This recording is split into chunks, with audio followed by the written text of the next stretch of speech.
Day-01, APDRP Extra. He is on the advisory board of several startups in geospatial technology and software performance management. I request Professor Dr. Steven to introduce our guest today.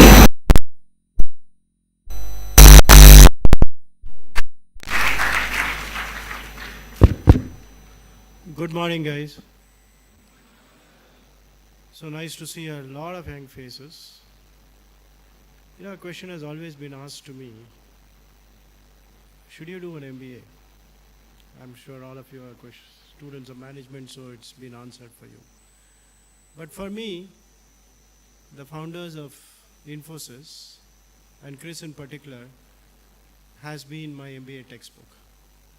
So, first of all, I'm very thankful that he accepted our invitation to come on a Sunday morning. And, you know, we usually find it difficult to straggle out of bed and come all the way across the city, etc. And so let me sort of make the formal introduction and then add my 2 cents to it. Chris graduated from the Model School Tirunanthapuram. He's very proud of that. I know that for a fact because I met many people who graduated with him. And he then went on to IIT Madras, where he did his MSc and his MTech in computer sciences. And then, as the legendary story goes, he founded Infosys. He co-founded Infosys. He was the CEO and the co-chair of Infosys. He was elected president of CII for 2013-14. Government of India awarded him with the Padma Bhushan, the 3rd highest civilian honor. And he is the chairman of Itihasa Research and Digital, which publishes the history of Indian IT. And he is the co-author of the book of Against All Odds, the IT Story of India. And apart from that, he has been chairing the governing board of India's 3,660 crore national mission on cyber physical systems. And very interestingly, he is also on the board of governors for Okinawa Institute of Science and Technology. The Okinawa is one of the blue zones where people regularly live to 100 years. Okay, and his interest is in cognitive sciences and the brain. He is chairman board of governors of IIIT Bangalore, member of the DBT Wellcome Trust's Alliance's Strategic Advisory Council, the Nanyang Professor of Practice at Nanyang Technological University. Of course, he is the trustee of the Infosys Science Foundation. He is the chairman of the Vision Group on IT for the Government of Karnataka, and so on and so forth. And more importantly is his contribution to brain research, which I'll request him to speak a little bit about, especially the fascinating work that is being done at Institute of Science and at IIT Madras. He was telling us a little bit about it, where they're actually physically digitizing human brain, which is going to have long-term impact on a whole lot of things, including the way cognitive sciences is shaping up. On a personal note, I've had the privilege and honor of working for him till his retirement, and I've yet to come across a leader who can take a decision without personal biases. A person whose thoughts are very clear. When he gives you a vision statement today, it will not involve any of his personal biases, and that was his trademark during his entire leadership of Infosys. The second aspect is most of us think that to be a leader, one has to be, just to make it a little lively in the morning, one has to be like Rajinikanth's Basha, you know. You have to be an overpowering presence. That is not really so. Okay. And thirdly, whatever he says, it was an Infosys credo. You can disagree, but never be disagreeable. The point will be made, but it will be made very softly, but firmly. So, sir, I'm very proud that you're here, and with those few words, welcome to Manipal campus, sir. And we hope this is the first of many visits.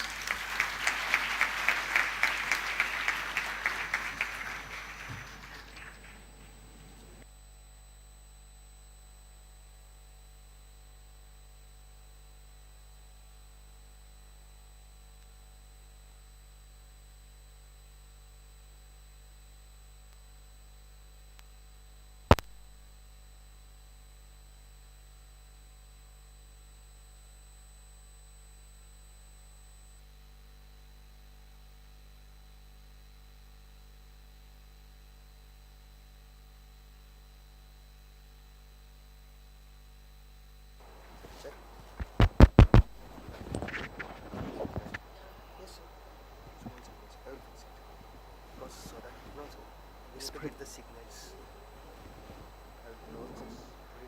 No, just put it here. It will come.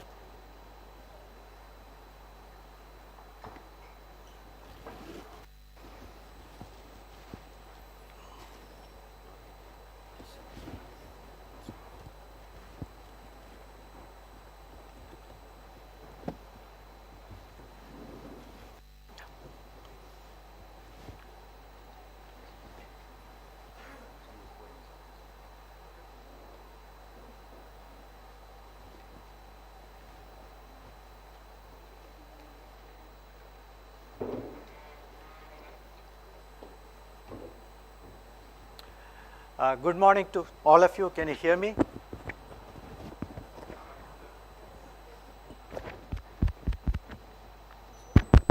Yeah.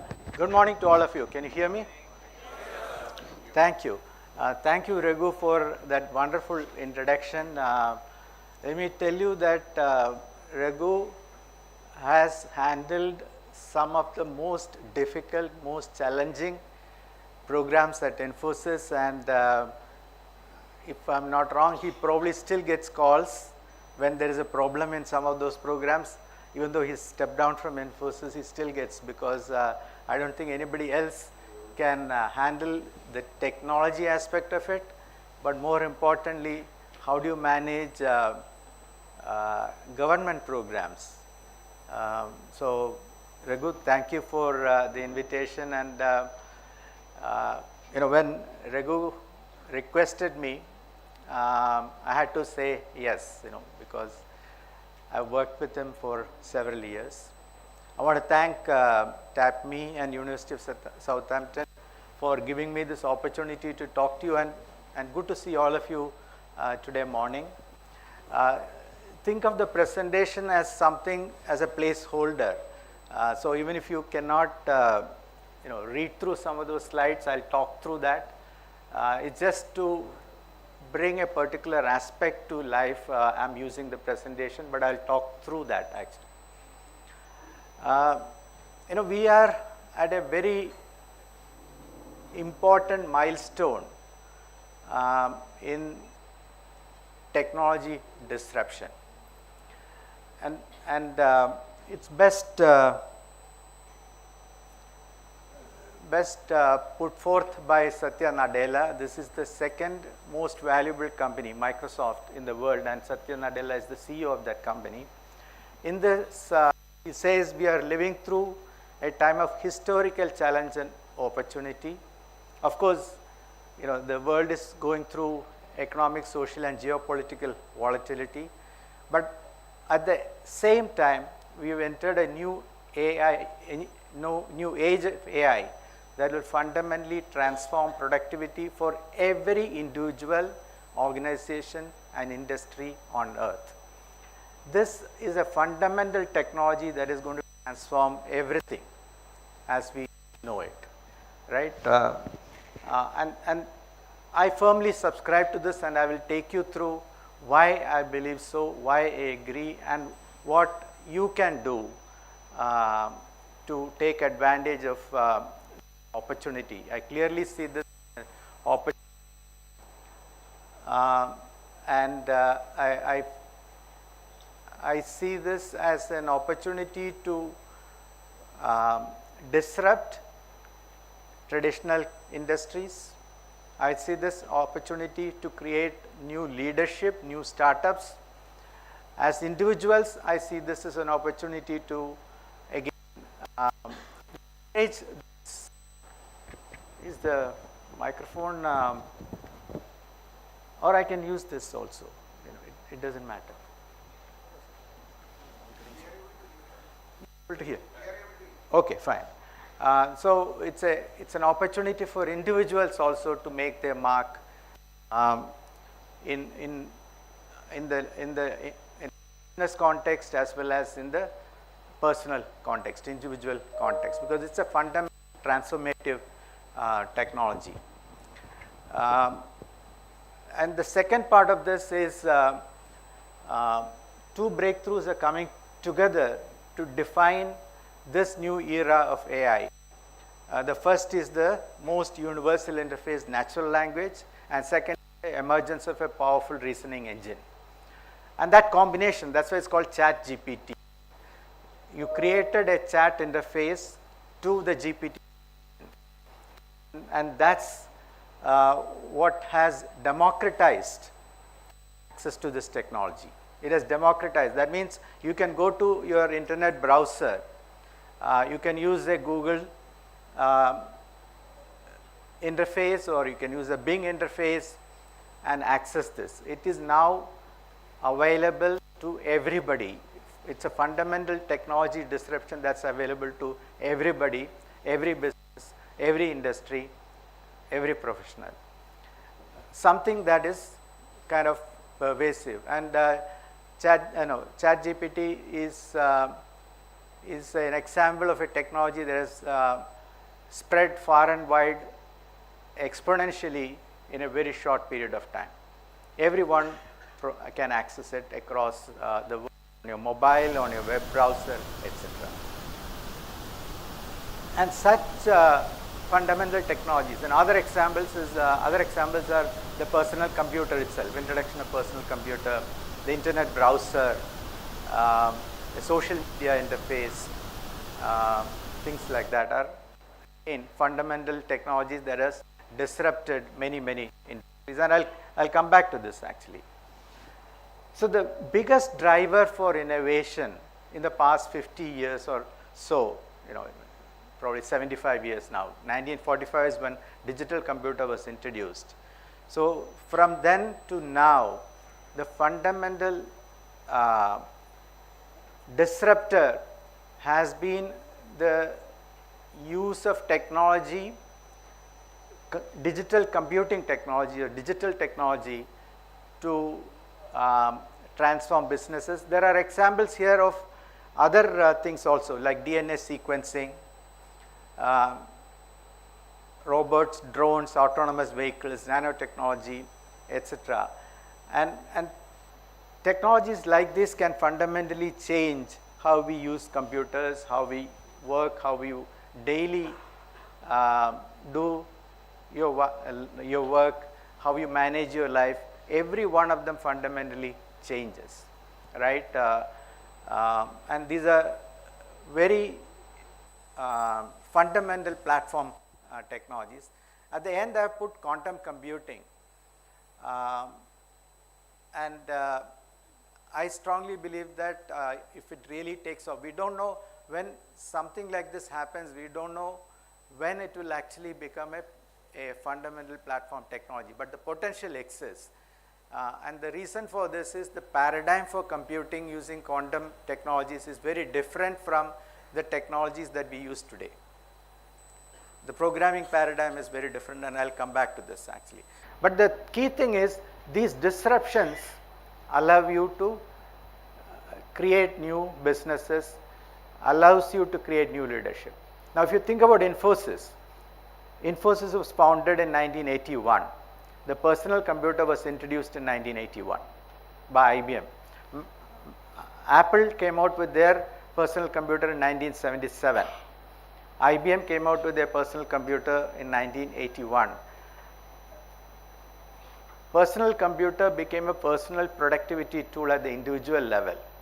So every desk in an office today has a personal computer, every desk, which means that the businesses got digitized, automated, the way businesses work fundamentally got changed.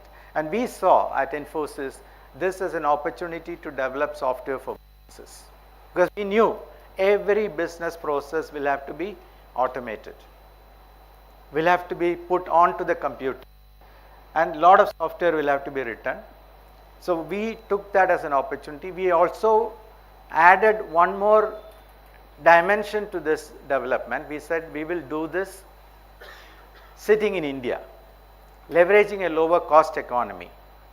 So since India is a lower cost economy, the cost of talent is significantly lower in India.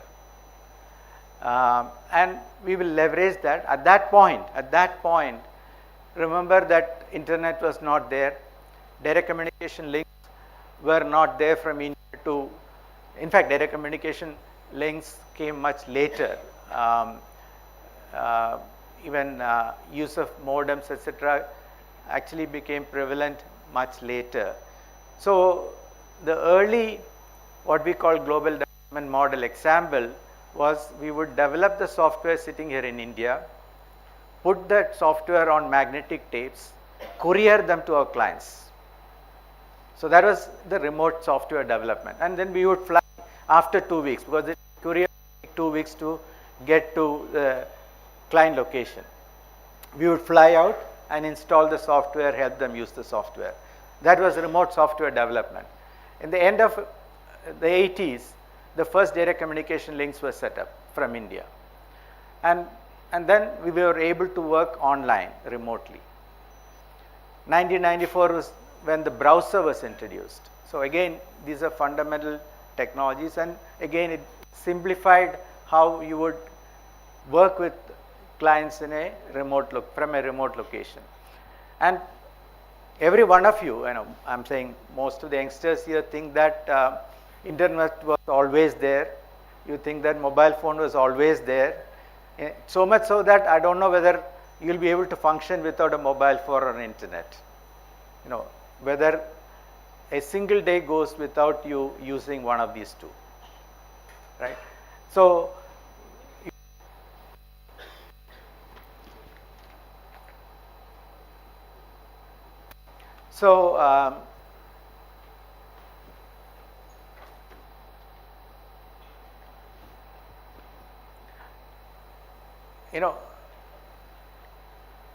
you think that you are born with a mobile phone on one hand and internet always being there, right?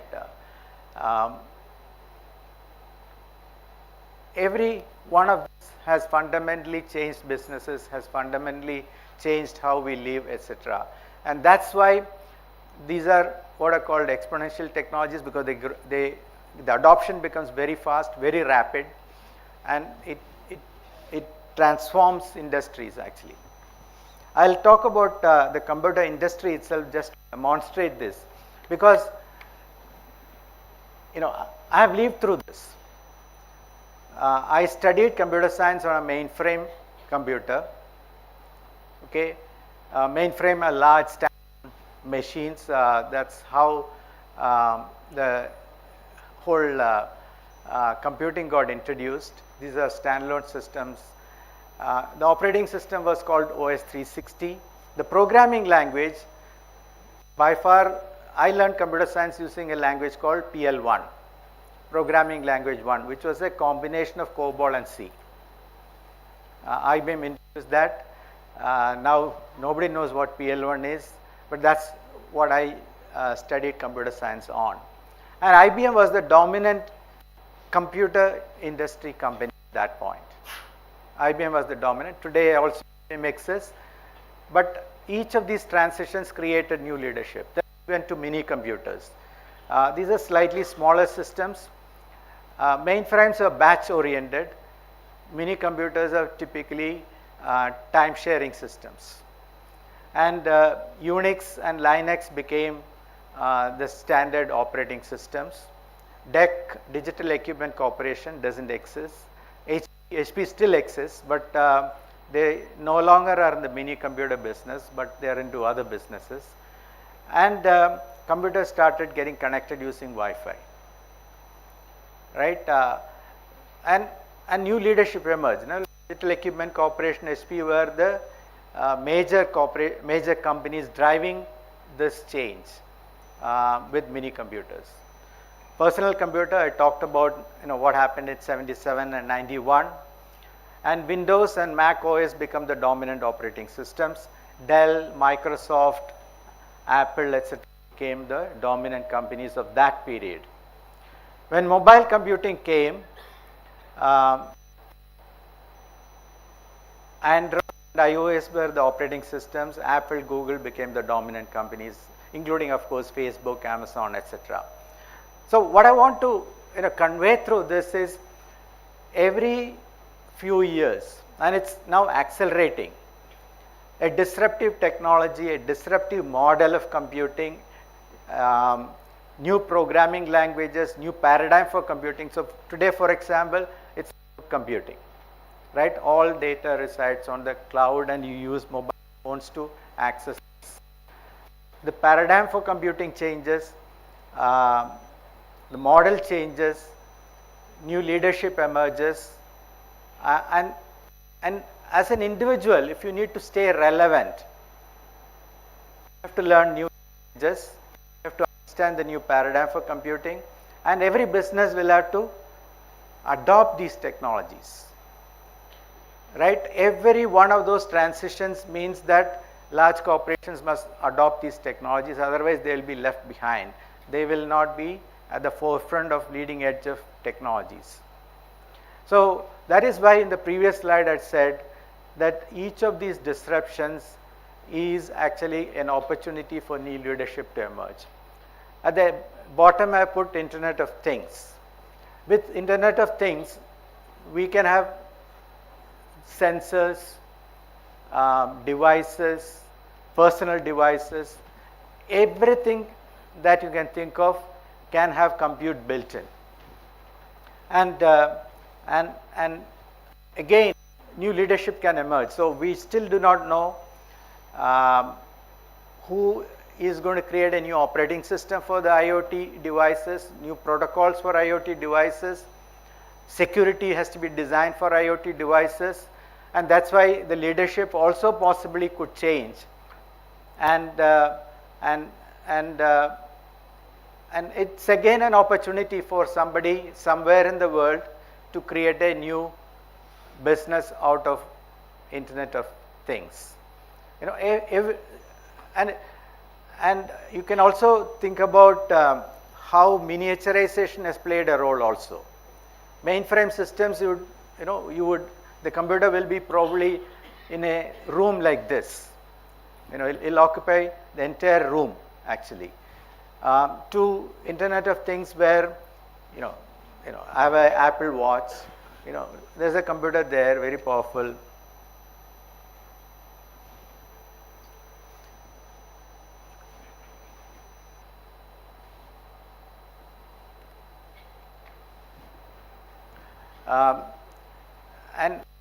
It's everywhere. There's the computer, the camera there, in the speaker, everywhere you will see that there are computers embedded. And it's also, you can think of this as invisible. It's everywhere. Computers are now everywhere, and they can now talk to each other, connect, and sit here. In this room, we can access. Some you may have security systems at home and things like that. You can on your mobile phone access that, right? It's everywhere. It's pervasive computing. And this single slide illustrates how leadership has changed, how the paradigm for computing has changed, how new models have emerged, how new languages have emerged, how businesses will have to adopt to these changes, how individuals will have to adopt to these changes to stay relevant. The global economy also has grown significantly. IBM PC was introduced, the global economy was $11 trillion. Today the global economy is $110 trillion. 10 times in 40 years. 10 times in the 40-year time frame. I use 1981 because Infosys was formed. 1981 is when really my professional career started, though I studied computer science from 77 onwards.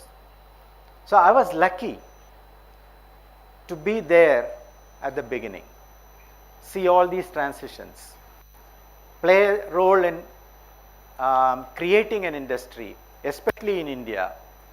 I was fortunate to disrupt today how software is developed. The entire world comes to India for software and R&D. And if you think about what happened during COVID, we had to connect remotely, interact with each other using mobile phones, iPads, PCs, etc., using video conferencing tools, etc.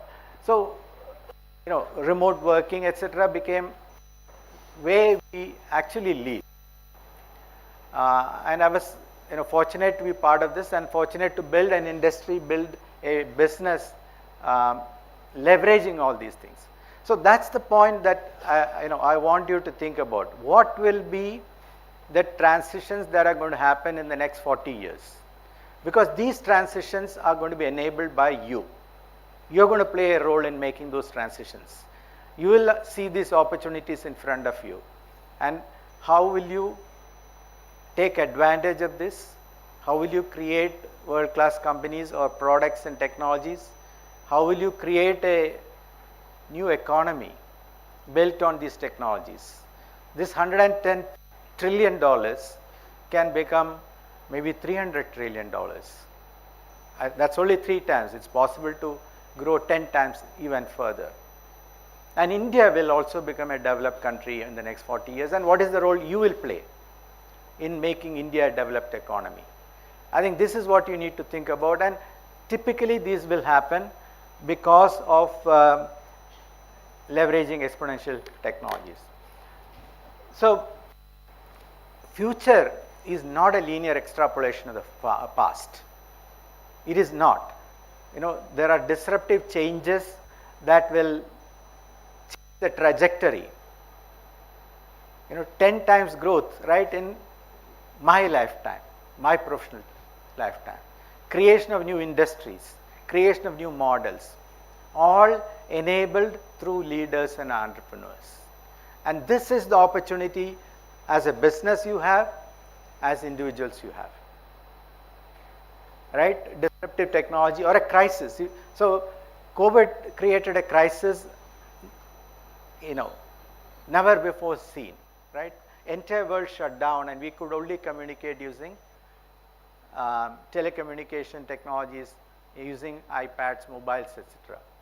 And we are always looking for faster, better, cheaper way to do things using better tools and technology. In fact, the history of humankind is the history of inventing tools to augment human capabilities. Starting with the invention of a wheel, four-wheel drive vehicles and things like that. So emerging technologies, crisis, and great leaders are the ones who will figure out how to change the trajectory of growth. And again, for the students, I would say, identify sectors that are going to be disruptive. Identify companies that are fast growing and disruptive, and see what role you can play in building those companies, building those technologies, or maybe doing a startup on your own. Now I'll switch to AI and machine learning. The reason I want to give you this introduction is that AI is a disruptive technology, right? Disruptive technology, and I'll now explain why AI is a disruptive technology and how it fits into this. I'm just going to quickly go through this, but the whole field of AI is not new. And you will actually, when you read the history of AI, you will find that there have been 2 times where there has been no activity at all, because people were disappointed with the systems that were available at that time. The promise was much higher than what was in reality at that point. So, expert systems gained popularity. In fact, 1951, Marvin Minsky and Dean Edmonds created the first neural network computer called SNAR. In 56, AI as a field of study was proposed. The first neural network capable of learning was created in 57. 65, Weizenbaum developed ELIZA. You should read through this. Actually, ELIZA is a chat interface, and there are papers published in journals, etc., where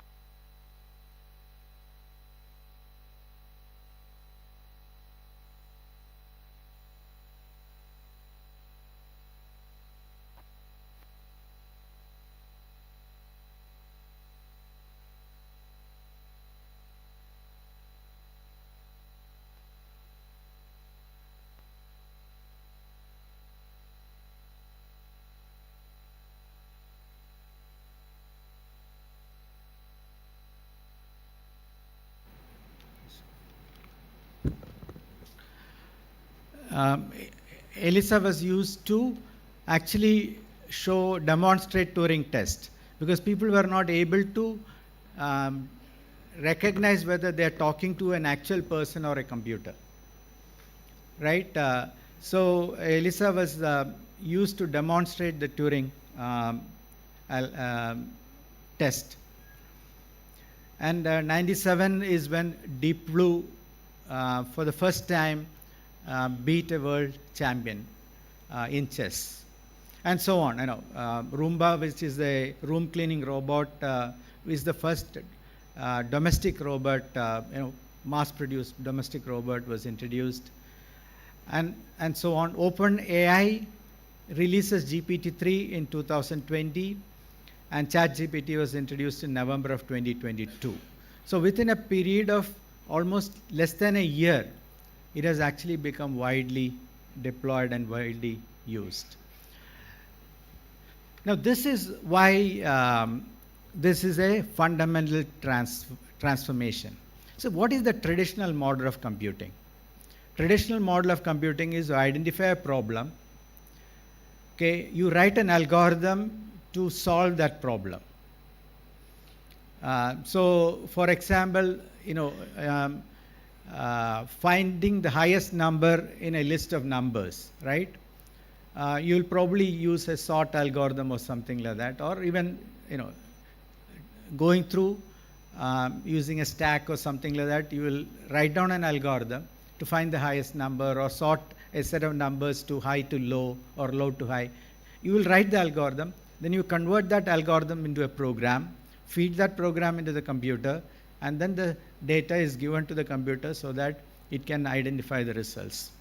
But you need to know how to solve the problem first.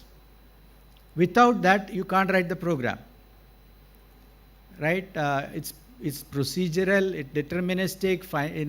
In theory, it's called a finite state automata, and so on. Actually, so you are limited by problems that you know how to solve. Only thing is, you are using the computer, the power of the computer, to do it faster, cheaper, better. But you need to know how to solve the problem, and that's the model of computing till, let's say, 2010.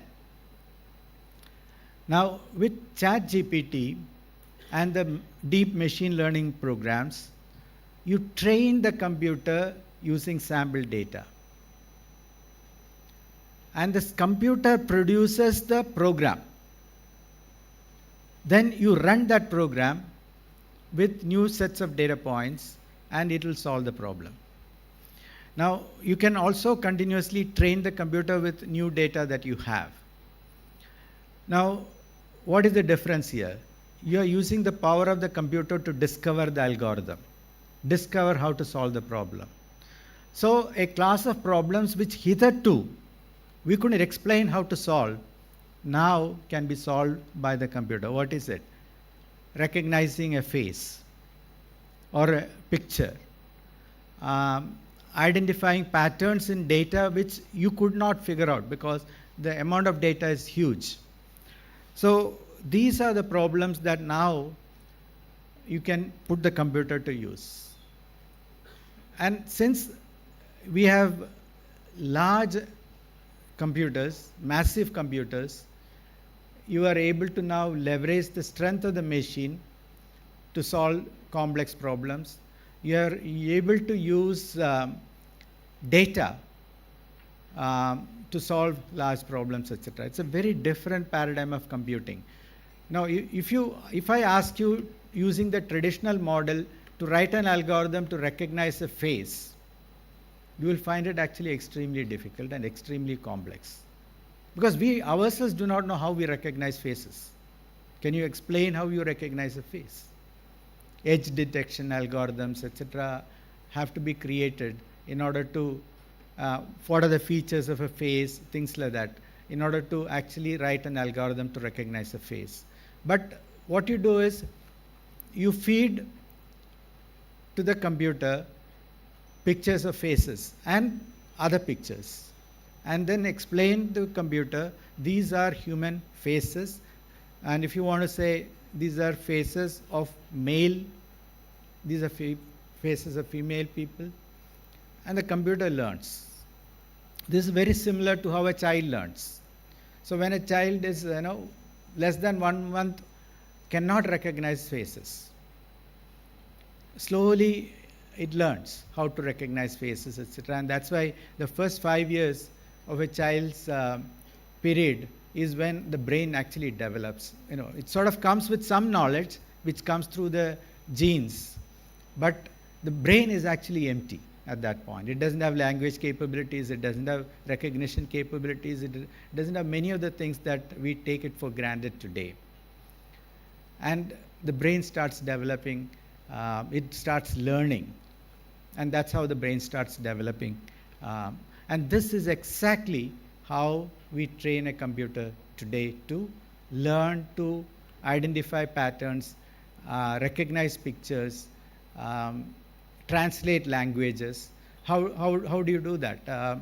You actually create a large database of 2 different languages, words from 2 different languages, and teach the computer, okay, apple in English is this, I don't know, apple in Malayalam is still apple, I don't know. So let's say some other thing, right? You teach the computer this. And then because of the speed of the computer does it faster. And it's in some sense brute force. And this is the reason why Raghu was mentioning I'm fascinated by brain sciences and trying to understand how the brain functions. It's sort of the last unknown, one of the last unknowns actually. How the brain works we still do not know. We have theories around it. We have perspectives or models which we believe is how the brain works, but we still do not know.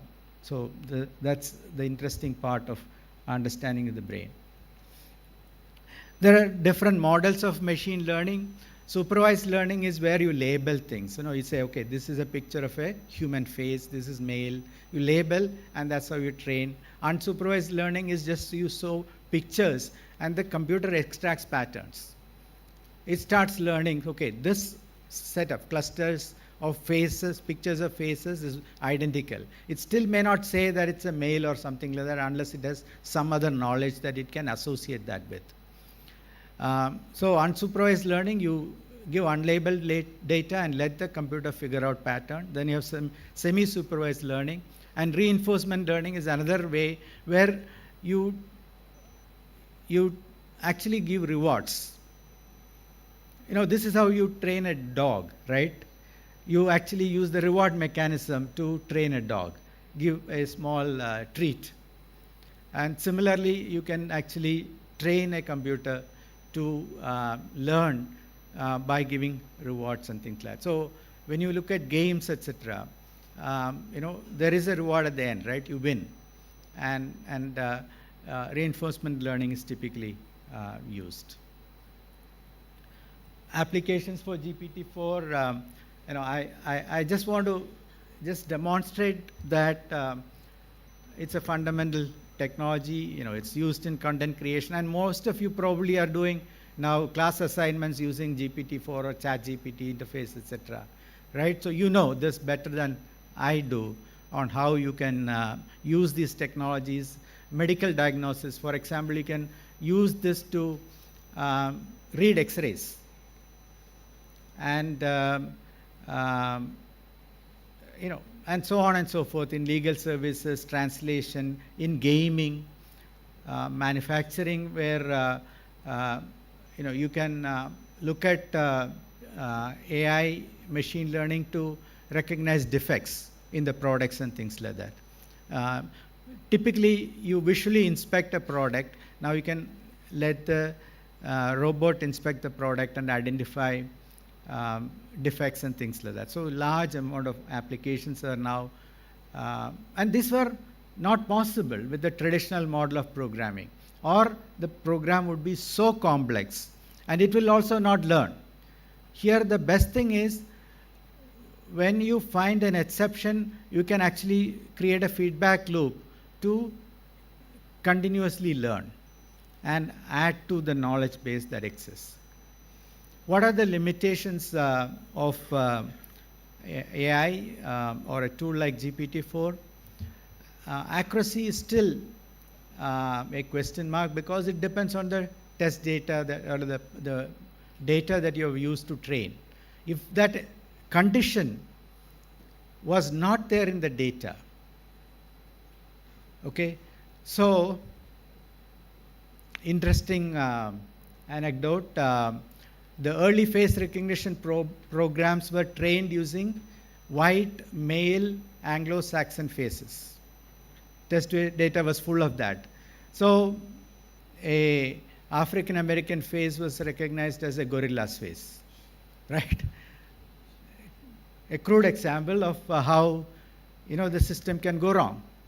Probably our faces also will be recognized as a gorilla early on, right? Because the test data didn't contain these examples. And this is why I believe that the entire world will come to India to train their models, because we represent 20% of the world's population.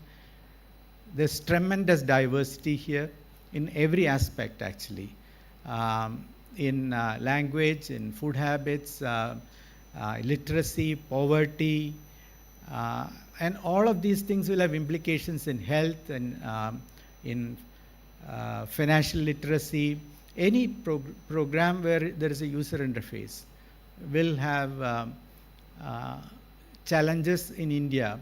And if you look at even fast food stores, right? They've all created menu based on Indian tastes and things like that. You know, the McDonald's you walk in here in India will be very different from the McDonald's you will walk into outside the country. Everybody has adopted to that. Language limitations, right? Typically you train on a particular language and then you have to figure out you know, how to train on another language. The data requirements, humongous amount of data is required. Computational requirements, it's brute force. The more powerful computer you have, it's better. And this is, again, all of these limitations also creates haves and have-nots, especially from a business perspective. Typically 4 or 5 companies in the world only have the ability to collect so much data, the computational power required to train these models and things like that. And so we have to figure out how to disrupt this model. It's very important, and that's the reason, again, why to understand the brain today.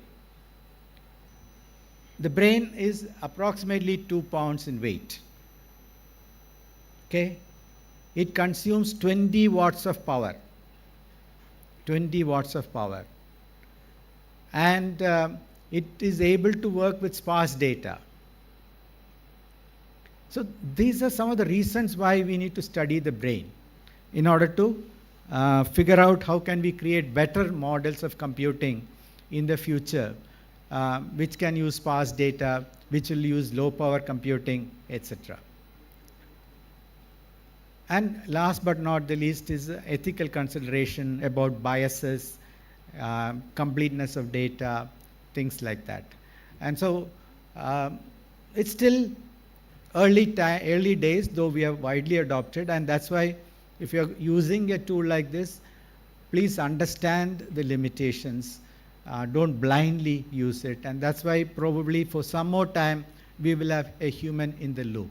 So X-ray diagnosed by an AI program will have to be signed off by an expert saying yes. It's because we don't know whether a particular condition is in the data or not. And when it comes to a human being, we are the most complex things that nature has created. And so the interactions are too many with other conditions that we may have, medicines we are taking, things like that. And that's why you need an experienced person in the loop, at least in the beginning. Now, opportunities for business, as I said, opportunities to disrupt entire industries, and I'll have some examples. So embrace the change. We need to, as businesses, leverage these opportunities because it allows you to create new business models. It allows you to disrupt things. It allows you to create new revenue streams and things like that. Embrace the change invest in talent. Right? You have to retrain your employees to use these tools and technologies. Otherwise, it will not happen. Collaborate with academic institutions, with research institutions, with other peers in the industry, etc. Experiment. You must have a budget to experiment, do R&D, etc., or work with an academic or research institution. Focus on the customer, especially for business. It's very important. You can't bring in the technology just like that because you like the technology. It has to ultimately benefit the customer, and the customer must see that it's faster, cheaper, better because of this new technology, and be data driven. Especially when it comes to AI, data becomes very, very important. For students, learn new skills, be relevant. Again, a huge opportunity for you, and learn by doing. Don't think of this as a theoretical exercise. Think of this as something that you learn by doing. That's probably the best model for learning. Collaborate not just with your peers, etc., peer learning. Collaborate with academic and research institutions. Collaborate with NGOs. Take any opportunity to apply this and learn. Focus on the future. This is very, very important, especially for you students. As I said, 40 years in the future, the world will be very different. Okay? So think of what are the possibilities 5 years from now, 10 years from now, what could actually be now done, which could not be done. Right? Think of the possibilities. Be creative, be courageous. One of the most important thing is the courage to experiment, to try out new things, because you may fail. Right? So when Infosys was founded, I was 25 years old. Right? But it was an easy decision for me to take because I knew that if the venture fails, I could go back and get a job or do something else. So have a backup plan. That gives you the courage. And what I call ride the wave. These technology introductions, emerging, are waves.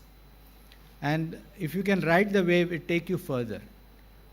If you fight against the wave, it actually push you back, and you will spend a lot of energy with no outcome at all. So ride these waves. That's why, in a previous slide I said, identify companies that are embracing this technology, creating new products and services, leveraging this technology, and typically these companies will grow faster. See why some companies disappeared? They forgot to grow. Why companies survived? Because they continued to grow. Growth is very, very important. And as individuals also, learning is actually part of growth. And very interesting aspect of human brain is that till the minute you die, it can learn. It's changing. There is no other organ that changes till you die. After 20, you stop growing, physical size. After 40, 50, you start shrinking. You lose muscles and things like that. Brain is the only organ that continues to grow through learning and things like that. So continue to learn, ride the wave, etc. And so technology disruptions also allow for creating new models, and you would have all learned about these things. Uber, Airbnb, Netflix, Apple disrupting the music industry, Amazon disrupting the retail, Tesla disrupting the automotive industry. Many of these are startups, right? Or small companies that came from nowhere and disrupted particular industries. And that again is an opportunity. And that's why I said AI ML will create new business models. Open AI came from nowhere, right? And its valuation is supposed to be 100 billion or so. From nowhere, it's just within 1 year, they've created $100 billion of valuation. I will conclude by saying that I believe India is the best place. The digital economy of India is expected to be about $1 trillion. It consists of digitization of key sectors. We are seeing now digitization of retail, e-commerce, fintech through the India stack. Now there is possibility in healthcare, there is possibility in education, there's possibility in every sector that you can think of. Manufacturing, every sector will get digitized. There will be tech products and services, and hardware, again, we'll see growth. So India will become $1 trillion digital economy. The fastest adoption of digital technologies is happening in India. Fastest adoption of digital technology is actually happening in India. India is the best place because the need is there. The credit card penetration in the country is about 15%. Digital money, or payment using payment gateways, UPI, is almost 80% of adult population, or people who can transact. That's a best example of how digital technologies have transformed a society. You can go to any vendor today. In the store, they will have a QR code. Right? It's an adoption. Now, on top of this, AI will come. It's a huge, huge opportunity to make use of AI and provide services and things like that. And the startup ecosystem in India, I believe, because of, again, the need, will become a dynamic engine for growth. Money is available. So in the last 2014 onwards, that's about 9 years, we have created more than 100 unicorns, that is companies with valuation more than $1 billion. We have attracted approximately $100+ billion of funding, and $130 billion of funding from 2014 to 2022, $130 billion of funding. And $350 billion is the value created, market cap of all these startups. From nowhere, this has happened. And AI will accelerate this further. So I believe India is the best place to be in. India is also a best place to create products for the 8 billion people in the world. Entire world. When an advanced country, US, UK, etc., produces a product, they produce a product, create a product for the top 10%, the 1 billion people. They don't think about affordability, they don't think about the diversity, they don't think about the language differences, etc. In the US, at most you will look at English, Spanish. India, you will have to look at multiple languages. In UK, probably English, that's it. You don't worry about anything else. Right? The complexity is immense, and that is why I believe that India is the best place to innovate, to create new models, to create complex systems, and to create for the rest of the world, the 8 billion people in the world. And that's a huge, huge opportunity. Creating a society that is affordable, equitable, sustainable. The world does not think about sustainability. India is yet to develop, and we have to survive. And if we have to survive, we have to think about sustainability. I'll illustrate this with a very simple example, and I'll conclude after that. About 5% of Indians own automobiles today, cars.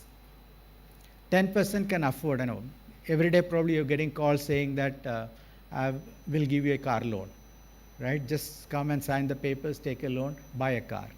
The dealer will probably call you and say, come and buy a car. Imagine that. 10-20% of Indians own cars. As it is, we can't drive on our roads. We'll have roads which are parking lots. We'll kill ourselves to death through pollution. So we need new models of mobility. Every one of these is an opportunity. And that's why I feel India is the best place to innovate, be creative, create new business models, and develop products for the world, products and technologies for the world. And again, you have a role to play. I have been part, Raghu, some of the older people sitting here have been part of building India today, right? We have gone from, so I said 1981 is my start, right? Benchmark. At that point, India was $180 billion of a GDP. $180 billion. Today, India is $3.7 trillion. That's 19 times growth in my adult life. India has grown 19 times in my adult life, faster than probably any country other than China. Imagine the amount of wealth that will be created. Think about 3.7 trillion to 20, 30 trillion. That's the opportunity, 10 times from here. Amount of wealth that's created, the companies that need to be created, the products and the services that need to be created to create new models. And yesterday, I think there was a discussion about the India stack and the financial sector in India. It's an amazing story, actually. And again, it started from India. And a different model started from India. So conclusion, take AI as an opportunity to learn new things, learn to do things differently using technology. It's a disruptive technology. Everything that we do today can be done differently because of this technology. And I've shown some examples of that, etc. Everything. Every business will be transformed using technology. It's a very horizontal, transformative, disruptive technology. It will require fundamental new models to be developed, disruptive models to be developed. It'll create new businesses, new way of doing things. It's very, very powerful, and that's why Satya Nadella said, my first slide, right? This is of course, he's talking to his shareholders and his employees, etc., saying, we can make Microsoft the company that's driving this change across the world. I want this to be an opportunity for India to create an impact in the world. Right? Because we are not behind anybody. We're still trying to figure out how to use this technology. Can we do that better than anybody else? And can we disrupt businesses, way of doing things around the world? And that's the opportunity that you have, the youth today has. And you can create a new world. Thank you very much.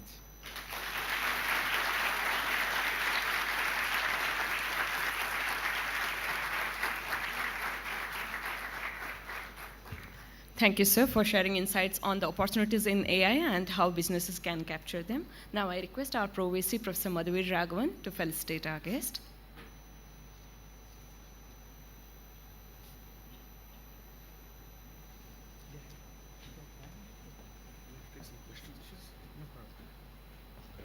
Do you have any questions for Chris? Okay, so if you want to introduce yourselves and then ask the question, please. Can you get up? Yeah, if you get up, then somebody will bring a microphone. And introduce yourself. Very briefly, introduce yourself, yeah. So I actually had a question for the first slide that you had on how can one leverage a lower cost economy to build a huge startup in the AI space and also effectively maneuver through the Indian market. Yeah, so a lot of new things have to be created, right? A lot of R&D will have to be done. And having a lower cost economy allows you to do this cheaper. This R&D cheaper. That's why the entire world comes to India for doing R&D. Just look across Bangalore, 350 multinational corporations, including Google, Tesla, not Tesla, probably not yet, Intel, Texas Instruments, Microsoft, Oracle, SAP, and I can go on and on, even including Goldman Sachs, HSBC sitting here in front. So all these people are coming to India to do their R&D because talent is available in abundance. India will provide 25% of the STEM talent for the world. 25% of the STEM talent for the world will come from India. And it's at a cheaper cost, almost 1/5 the cost. In fact, I tell philanthropists around the world, if you are investing $5 in the US for research, invest $1, or we will actually invest that $1 and we will double the research output. Because we can put in that $1 5 resources, and our people are as good or as bad as anybody else, right? So that's the lower cost advantage that India has because of a lower cost economy. Nothing else. People are not paid lower. They're paid lower in absolute terms because it's a lower cost economy. In India, these people are still the highest paid. In India. Thank you, sir.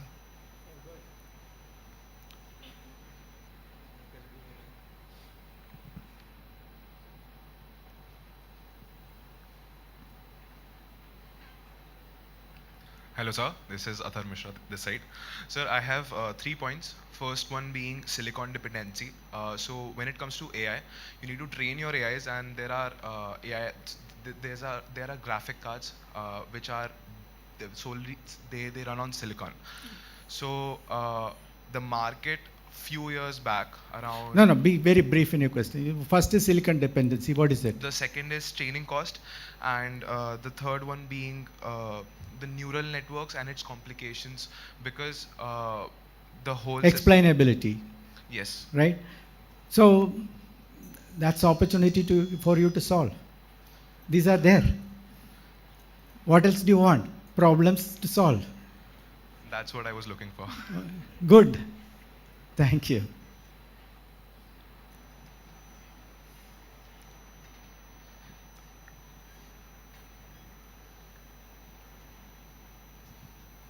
Good morning, sir. Shiv Kumar. It's an honor and a privilege to be with you and have an insight from you. The question is that recently, few days back, that T.A. Mohandas Pai and Kiran Mazumdar Shah has expressed that Bangalore losing an opportunity for a manufacturing plant, semicon manufacturing plant, which Bangalore lost few days back, and you were emphasizing on building an opportunity, right? And how do you see that now Bangalore is losing few opportunities where it can gain a lot of jobs and also economy wise? So what is your insight on that? See, each city, each state has certain strengths and weaknesses. Bangalore's strength is the talent base that it has. That's a huge strength for Bangalore, and that's why creative industries, things like R&D, etc., happen here in Bangalore. When it comes to manufacturing, you require large pieces of land, you require a cheaper cost, you require water. So those are some of the challenges a city like Bangalore will have.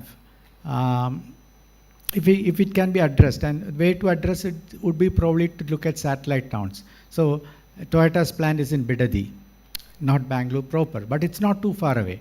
So we need to look at 100 kilometers radius from Bangalore, or maybe 200 kilometers radius from Bangalore, because with fast trains today, 200 kilometers is just 2 hours, right? We can think of actually building these towns, etc. Luckily, Bangalore being at the center and all around, we can actually think about satellite towns. Of course, these are things that are known to everybody. Whether it happens or not, we don't know. But we have to think creatively. We have to think innovatively, and government has a role to play.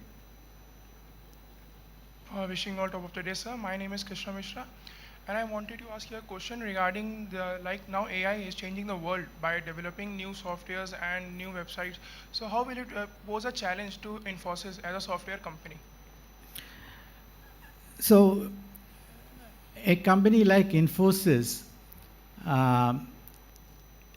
works with large enterprises, the Fortune 500 companies, helping them with their IT requirements. The IT requirements of a large enterprise spans 30, 40 years of code and systems that they have developed. And any new technology comes is a wrapper around all this, right?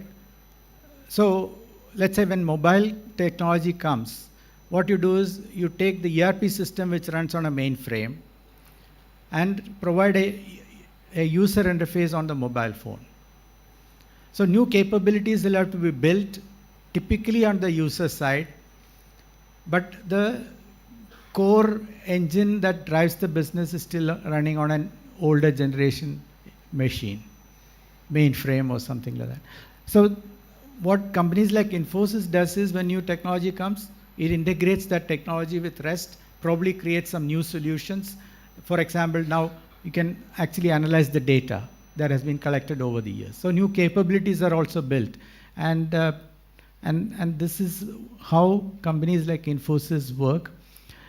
So I strongly believe that this industry can grow for many years to come. And their customer base is actually very small. You know, the target customer base is about 2,000 companies in the world. And these are the large enterprises. And they will require services of companies like Infosys, Wipro, TCS, etc. for many years to come. Then you will ask, why the slowdown? Indian IT industry is a reflection of the global GDP. It gets 90% of its revenue from outside India.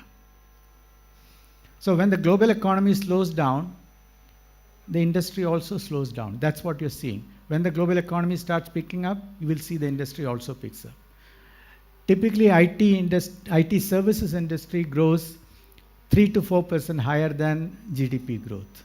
So if the GDP growth is, let's say, 3-4% global GDP growth, industry will grow from somewhere between 6 to 10% or maybe even 12% when a new technology is introduced. And I feel that industry on a long-term basis can continue to grow at around 12%, 10 to 12%. But you will have in between years of maybe 3-4% growth or 5-6% growth, etc. The industry is going through such a phase right now. Individual companies may or may not be there because they have to be relevant. They have to adopt to these changes, retrain their employees, create new capabilities, etc., etc. So I have one more question. In the last slide, you told that India has a potential to grow in 5 to 6 years, a $20 to $23 trillion country. 30 years, next 30 years. Next 30 years. So don't you think that India is still under under literacy rate? So how will the common people will get to know regarding the AI? And how will the people who don't have any phone also and no internet access will able to learn AI? So that's why the chat interface is very important. That's why creating capabilities in vernacular languages is very important. People are already using AI. See how UPI is being used. Good example of how technology has been democratized and it's now, I don't know, you would have traveled on highways and you see a vendor on the roadside and they will have a QR code. They are doing digital transactions. In fact, they won't accept money from you because they have to give you change. They'll say if you don't have QR capabilities, Phone Pay or Google Pay or Paytm or something like that, you can't buy any more products from them. That's why this chat interface is actually very important because it democratized, provided access on a browser. How many of you have used ChatGPT? Right? You didn't program it, right? You went to the browser and used it. Thank you, sir. Tell me when to stop. I can go on. We'll go ahead. One final question. Last one. Okay. Or maybe one of the ladies can ask a question, then we'll close. Nobody asked. Sir, why Indian IT companies are services based? Why we are not creators of some new technologies like ChatGPT and etc. for so many years? So I'll break it into two parts. Indian companies are creating products. You have heard of Zoho, Freshdesk. IBS Software is a company that creates software for the aero industry, you know, the air travel industry. So the Dubai airport, the complete management of the airport is using IBS software. Heathrow Terminal 5 uses the IBS software. So there are companies like that in India. So on the application side, we are actually very, very strong. The top 3 banking products in the world have all Indian origin, right? And that's why, you know, fintech industry R&D is very strong in India, because we have a base of people who understand now financial services in the world, how financial services works across the world. We understand. So you will see application products. You will see technology being developed in India. We don't own the IP. I say that there is India inside in everything that you use, even the design of the chip. Right? Intel has, I may be wrong by few zeros, but 10,000 engineers here. R&D. NVIDIA has large base of R&D engineers here. So there is India inside in every technology. It's just that we don't own the IP. We don't own the product. But the design, development are all done, parts of it is done in India. Okay. The second question is about completely new ChatGPT kind of thing, right? That requires industry and academic institutions to work together. That requires us to do large R&D programs in our academic institutions. Unfortunately, we don't do that. Our academic institutions typically work on small problems, incremental problems, and the output of that is a PhD or a paper. Right? We need to think about multi-year, multidisciplinary, large team research programs. And that's the reason why I'm funding brain sciences for the 10 years. Guaranteed funding for 10 years. So there are more than 100 people working on just one problem in Institute of Science. There are about 40-50 people working at IIT Madras on mapping the human brain to create a human brain atlas at a resolution that's 10 times better than what exists today. Given a problem, given sufficient funding, in our R&D institutions, we can create world-class products, world-class technologies. But we don't do that in sufficient numbers. We don't have large programs. ISRO is a great example. We are only one of the 4 countries that has landed a vehicle on Moon or Mars. Again, mission mode programs, guaranteed funding, large teams, we are able to deliver. So we know what the solution is. And I hope here at MAHE you will think about large programs, large ambitious research programs, cure for cancer. Or somebody asked about, the brute force method of computing, right? Can we think about smarter than that? Low power chips, right? I said, no, brain uses 20 watts of power and weighs 2 pounds. Can you actually recreate the brain? A computer that recreates the brain using the same power and same weight. Biological computers, things like that. Okay, thank you all very much. I wish you all the very best, and thank you for the opportunity.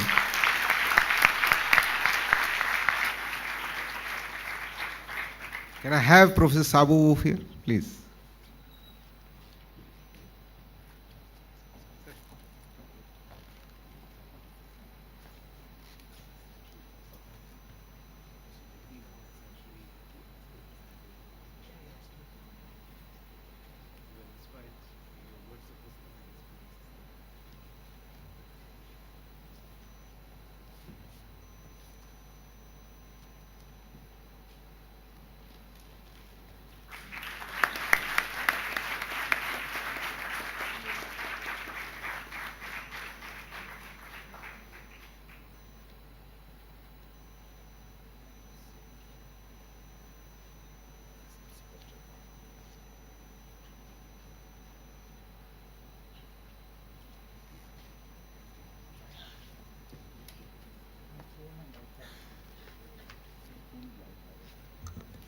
Thank you, sir.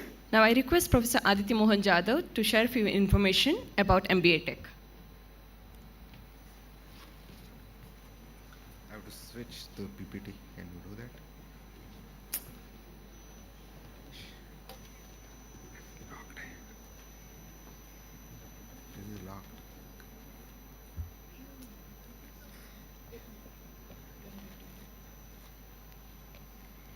This is your system. Sorry? Yeah, it is.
Good morning. So don't worry, I'm not going to take more than 5 minutes of yours. I understand it has been a fairly long morning, but it was one of the best discussions I have heard today. I'm sure many of you were not aware how computing has developed over the last 40 years. And it was a very interesting thing to understand how life has changed along with it. I thank very much Mr. Chris for giving such a fantastic talk. And many of you would now, from yesterday, many of you have been hearing about AI. Today you would have understood how AI has actually evolved, and especially his whole idea of teaching, or rather training the system. Many of the people, students would always ask me, what exactly is training? And today it was very clear how you train. You create a model, use a new data, and allow it through the feedback loop to train, and that is something very simply explained, something that we have been looking forward to. So I thank you, sir, for joining us today, and it's an honor for us to introduce the first MBA program of MAHE Bangalore in the presence of none other than Mr. Chris Gopalakrishnan. So once again, I thank you for doing it.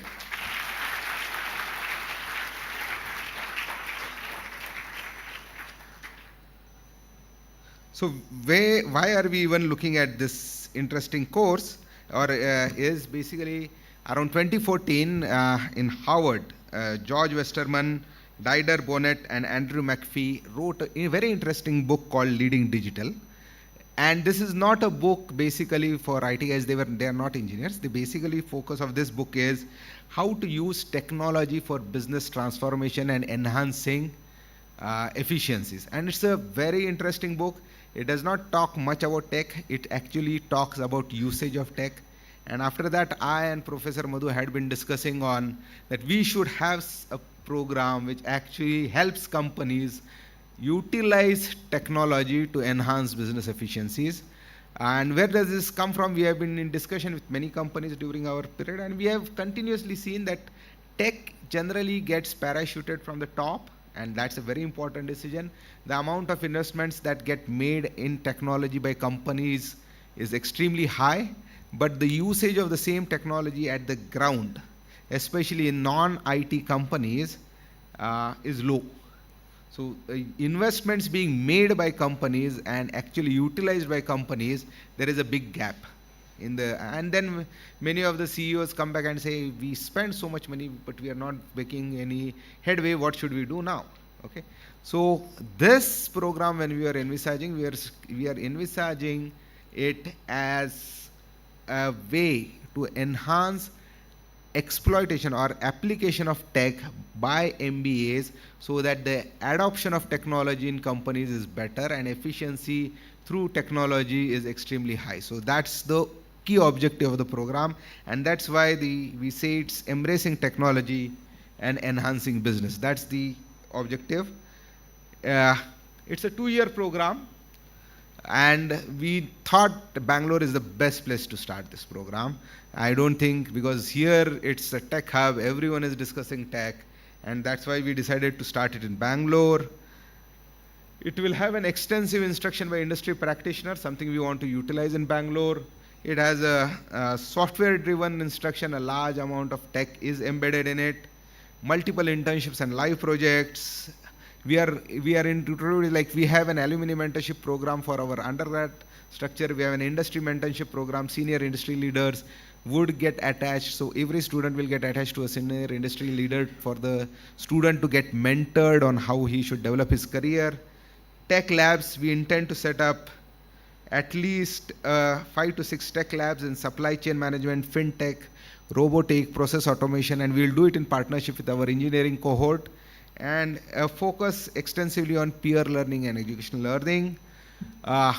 We are looking for tech enthusiasts who want to continue as tech enthusiasts even after doing their MBA, because many a times we find management grads try to move away from technology after doing MBA, but we are not looking at that. We are looking at tech guys wanting to continue in tech to join this program, and that's why people anywhere between 2 to 7 years of work experience on the tech field is what we are looking at. It is not an MS. This is something I've been trying to explain many people. We are not replacing an MTech or an MS in engineering. They have their unique positioning and they are very important for any country's growth. The contribution that the tech engineers do to the country is very high. We are trying to create applications of tech, marry the applications of tech and business. And that's why it has a core business management foundation, it has a tech foundation, and then it has applications, industry vertical applications in the area of fintech, e-commerce and retail, healthcare. AI is one of the strong pillars of the tech management foundations, and they have been very important. And why are we even going with it? So like I just said, the world is beginning to look at India as a dependable partner to lead the path. Indian managers will require to create global technology product companies out of India and they set the stage for the new arena of growth and become leaders on global stage. This path has been paved by global leaders whose product of the Indian management systems at Microsoft, Google and IBM. You find many of them are actually Indians leading it. And we want, like one of our students said, similar companies or similar applications to also come in India. So before I close this presentation, I would like to call on stage the 4 people who have been instrumental in designing the program for us. So can I have Mr. Sridhar Pai, Professor Selvaraj, Professor Dighe, and Professor Mahadevan. So these 4 people, as a joke, I call them the 4 musketeers, have been working for the last 6 months on making this program a reality, what it is today. So I thank them for their contribution once again.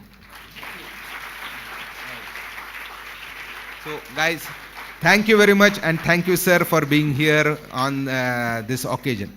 So we'll now break for tea, and we should I would request everyone to be back in 20 minutes for the next panel station to start. Tea is just being served outside the auditorium. Thank you, sir. Thank you, sir.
allocate somebody else's capital, huge resources, and you don't know the outcome.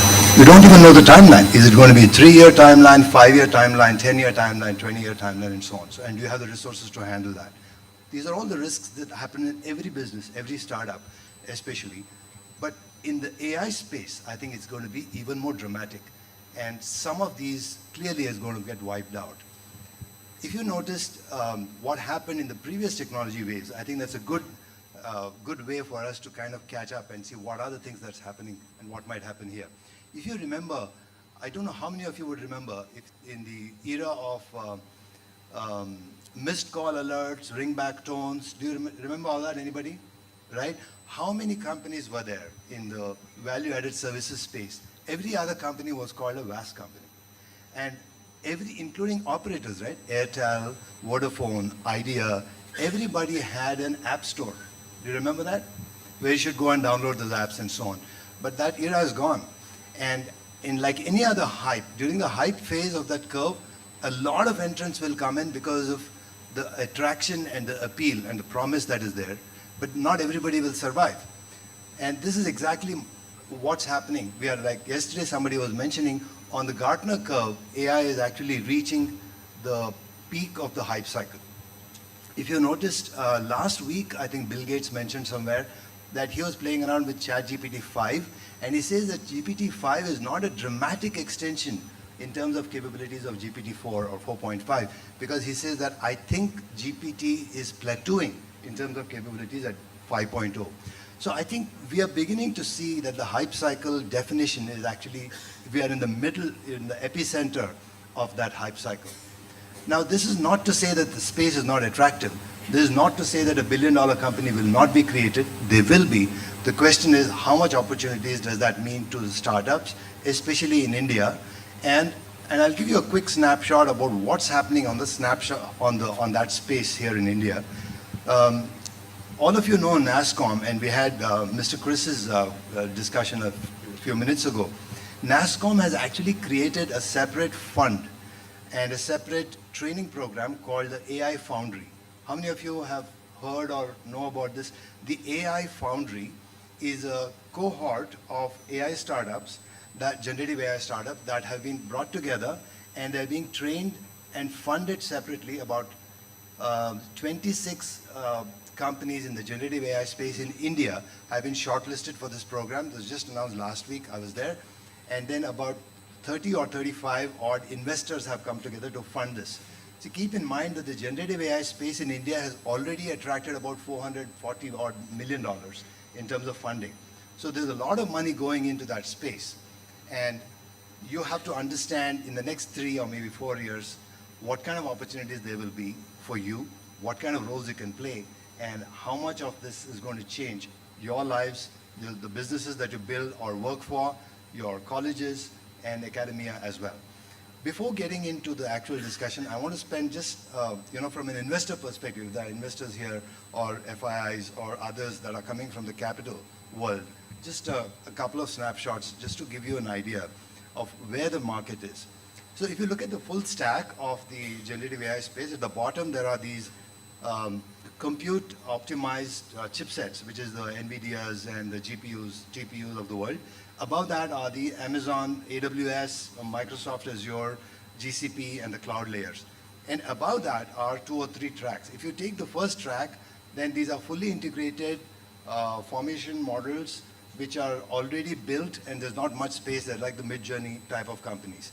And in the middle track, you have the closed proprietary solutions like ChatGPT, so GPT-3, 4, and so on, where the app is already built into it. And then you have the last layer where the model is broken and the hosting of the model is broken, and then you have the APIs on top where you can build these apps.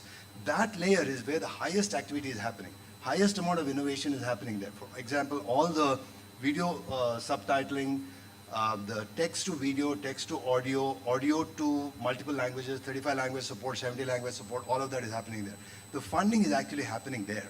And if that is a space for activity, you will notice that that cost of running that business is very high, because after putting the money, they have to license the model, they have to pay the silicon guys, they have to pay the enablers. So a lot of that money is actually going down the tube. How profitable that will be, we'll have to see. And next is how much of differentiation is there? Because almost all the video to text to video apps are almost the same. There's very little differentiation. And so that space is going to be a risky space for investment, but still money is coming in. And that brings us to what we are going to talk about today. So on this panel we have the business school view, we have a pharmaceutical distribution / market manufacturing view, and we have an enterprise view as well as app development view, right?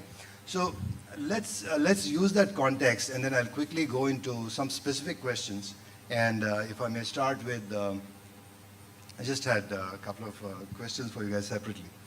So if you want to quickly share a view of Vaibhav about from what you're doing, what is the level of AI application development that you think currently is the state of the market from what you're doing, right? And from what your customers are expecting. Can you tell me, how that space is, is that appearing challenging for you? Is that appearing like a lot of opportunities? Do you want to talk about that a little bit? Thank you, Sridhar, and very good morning to all who are here. Okay. So I'm very happy to be here sharing my views on opportunities for startups and some of the challenges. So I think the way I see AI space applications, so I think there are opportunities both in horizontal space as well as vertical space, right? So all the horizontal functions being sales, marketing, HR, and all the support functions, okay, are getting automated. And also we are seeing a lot of adoption of intelligence and AI in that. And specifically talking about industries like verticals, we are seeing adoption of AI all in financial services, healthcare, media entertainment, and so on. Okay, so I think there is a widespread adoption of AI which has happening for last 4, 5, 6 years, I would say, and specifically with generative AI, which is the recent talk of the town, right? Been hyped so much that last 1 year. This entire momentum of transformation. So now this is called AI-led digital transformation, okay, which is what digital transformation is all about, right? Now we are seeing that digital transformation which is happening and which is disrupting everything inside companies, okay? So be it customer service function. I can give a simple example with customer service, okay? So I think a lot of businesses are now looking to serve their customer better, much faster, okay? So one of the applications that we are working is about how do you manage knowledge, okay, inside a company, okay? So right, so if you know ChatGPT is all about public data, you can ask anything about whatever is on internet, okay? But what enterprises do not need that, okay? Enterprises need their data to be available on ChatGPT, okay? Right? So their own wikis or their own knowledge, okay, which can be modeled, something similar to what ChatGPT does. And can this application be extended to customer service agents so that they can reply faster to the customers, okay? So I think this is one of the use cases, yes, I'm seeing personally picking up so fast because it actually touches your top line, okay, right? Finally, customer service is about growing your business faster, okay? So I think that is one area I've seen a lot of adoption of AI, and with generative AI coming in, I think this is just accelerating to 20x, 30x, okay? This is one, and I think other areas of opportunities about operational efficiencies, right? So, everything is required to be done faster. So with a lot of automation which is coming in, with a layer of intelligence which is getting added with generative AI, all of these functions, right? Be it sales, things. I have actually worked on a product for sales intelligence, okay, which helps B2B salespeople, okay, on the ground to find out new opportunities, right? And find out key decision makers, okay, and also buyer profiling, okay, like before even getting to meet somebody, right? If I can understand the persona of it using a MBTI model, okay, which is a personality trait model, okay. So if you can do that, you can pretty much target people, companies very fast, okay. So I think things like that are happening, okay, and I think there are enough opportunities out there everywhere, okay, for startups. Yeah, I'll touch upon maybe challenges a little later, okay, but I think I'll hear from everybody else. Yeah, regarding that, I can start with like my early exposure to AI. So basically in 2004 when I was in school, so at that time I was very fascinated about the contests, and at that time they have just started the online contest, and the site was contestwin.com. So I initiated some contests there, and when the second or third time I went there, it was just showing me the contests which I was interested in. This was my early exposure to something called automation, something called AI, or something called how they are predicting the behavior. Then when I started my company, I was at IIT Bombay at that time. So incidentally, I started working on robotics and embedded system initially. And after that, we moved on to Android app. So in 2013, when we first used the thing, which at that time we are not calling AI, and we are calling that like some kind of advanced automation, we have got a good response from students from mainly IITs at that time. And the main impact that we see that AI creates on each and everything is like, whenever we are talking about startups, we are basically talking about problem solving, either a new problem solving, solving a new problem, or we are talking about a problem solving in a new space. So I'll give you a little example. Please listen carefully. I'll ask a question after that. So it will be a small story of 2 minutes only. Please listen carefully. It's very interesting for you guys. So Coca-Cola was trying to expand themselves, the company, the Coca-Cola, that beverages, in Saudi Arabia. And they have given this thing to a marketeer. Fine. And then at that time, Saudi Arabia was having like, you can say policy, governmental policy. You must be knowing about Saudi Arabia that things are very hard. So they have told that no one can run the, like no one from outside Saudi Arabia can run the video ads and all. So you are only allowed to run the print ads. Fine. Please listen carefully now. So he has made a very beautiful ad. So it was a pictorial ad. 3 pictures were there. In first picture, someone was like drenched out, someone was very tired, and he was just playing on a ground. And in second picture, there was a bottle of Coca-Cola. And the third picture, the man was running. So can any one of you tell me that what are you getting from these 3 pictorial messages? Anyone? Yes? Yes, please. No, from this pictorial message. Correct. But in Saudi Arabia, so it was like, the idea was like that the man was very thirsty, man was very tired, and then he got Coca-Cola, and then he was active and running. He was running at that time. So then this ad backfired at that time, and just because of a simple thing that in India or in most of the countries we read from left to right, correct? And in Saudi Arabia, they do it from right to left. So it was like when people saw the ad there, they have seen it like, okay, the person was absolutely fine, he was running, and then he consumed Coca-Cola, and then he was straight away, flat on ground. So this is the thing, that whenever we are talking about startups, whenever we are talking about problem solving, whenever we are talking about like how to solve the problems and how to like be efficient at decision making, the main thing is knowing about people, knowing about their culture. So earlier it was very difficult for people to do business outside their boundaries, just because of the fact that lots of data mining and lots of data analysis was not possible for each and everyone. Like to know someone's culture, you have to do lots of data analysis to know like the people in Bangalore are having different tastes than the people in Delhi. Fine. So you cannot say that you are going to market some product, or even we are talking about web application and web solution. So even if web solutions, either they are providing the solution to some problem that you have to do, otherwise they are telling you some story, some vision, and that would be different for all the people. So unless you are, once you are going to start something, once you are going to solve the problem for some reason, you should be knowing them. And with the help of AI, everything can be done in a very efficient way, because of the like lots of data is there, and right now we are using that data in a very efficient way. And again, whenever we are talking about decision making, so right now you guys write exams like CAT and all.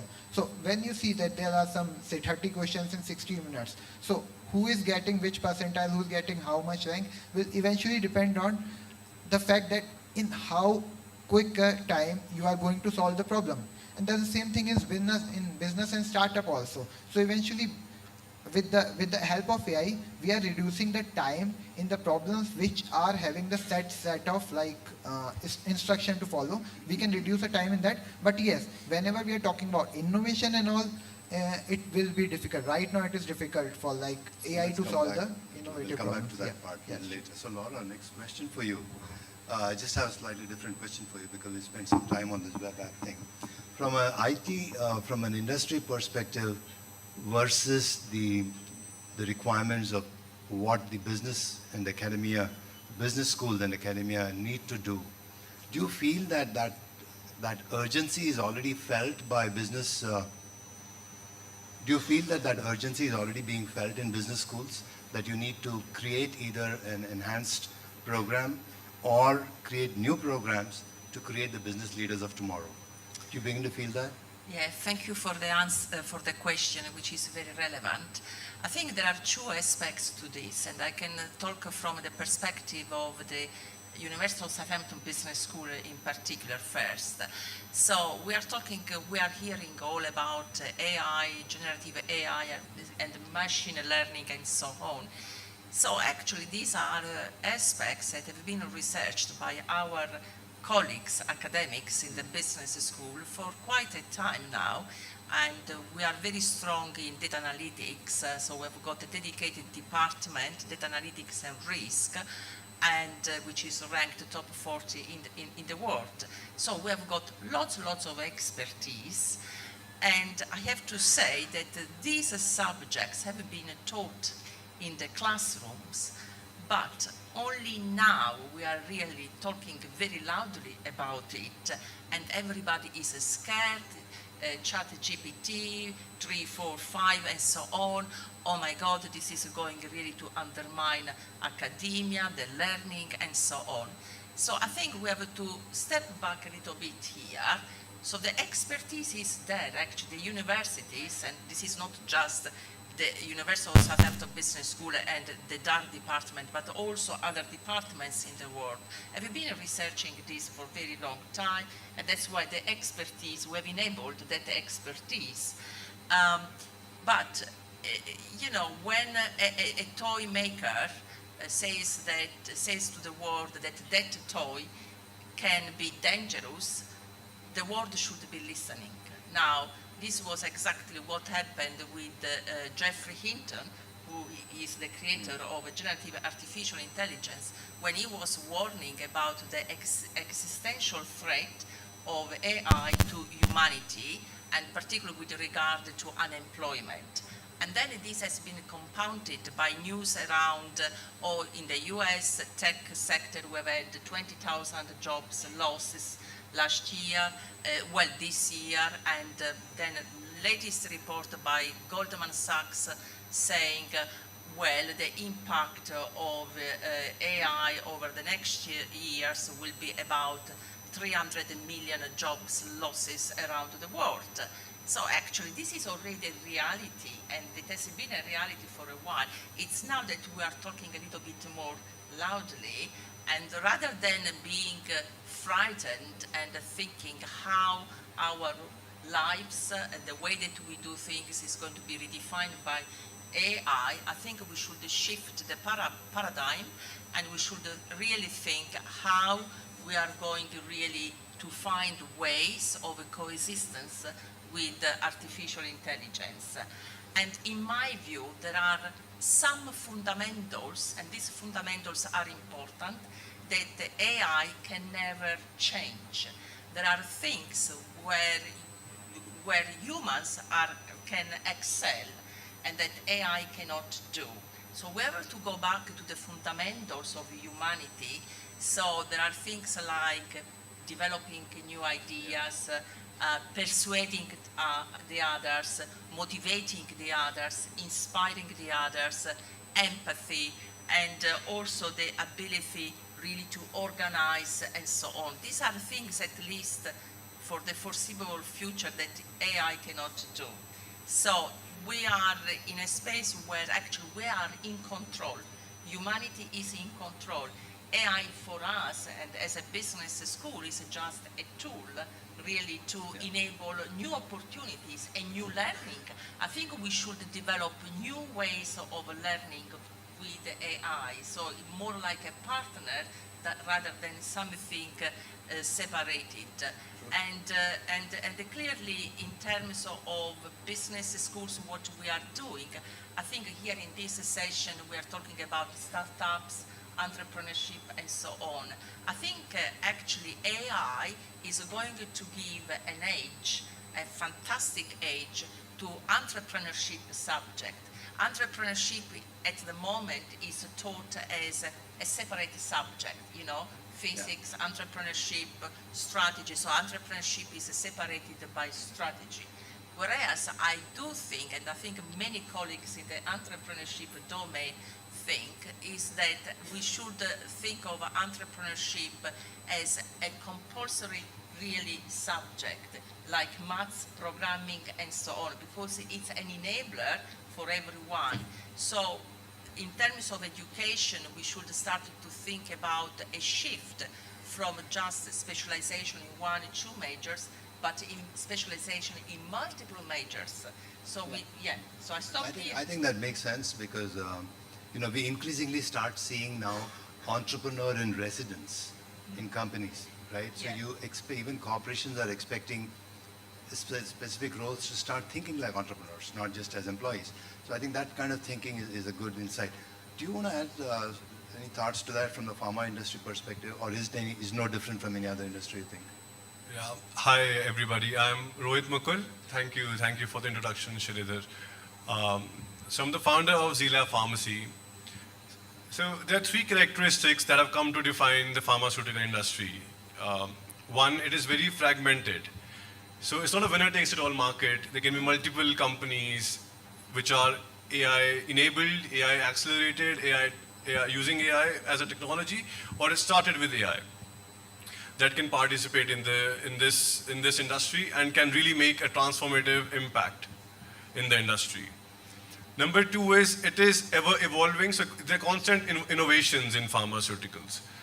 There is a new innovation every month, and then there's somebody else who comes up with a different idea because it's so vast. There's enough space for a lot of different companies to excel at it. Number 3, it is very large. It is perhaps the largest industry in India across the globe after food, and food is not as organized as pharmaceuticals is.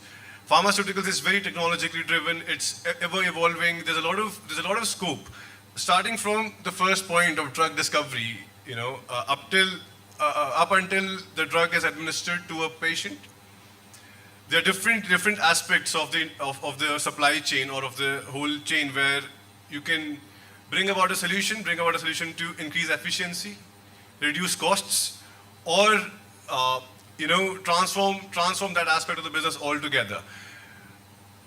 And I feel it's being used, you know, in India across the globe for the last many years now, 5 to 7 years at least, and it's gonna continue to enable businesses, support businesses.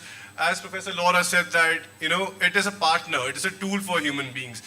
The emotional aspect of it, the emotional aspect of human beings cannot be replaced by technology.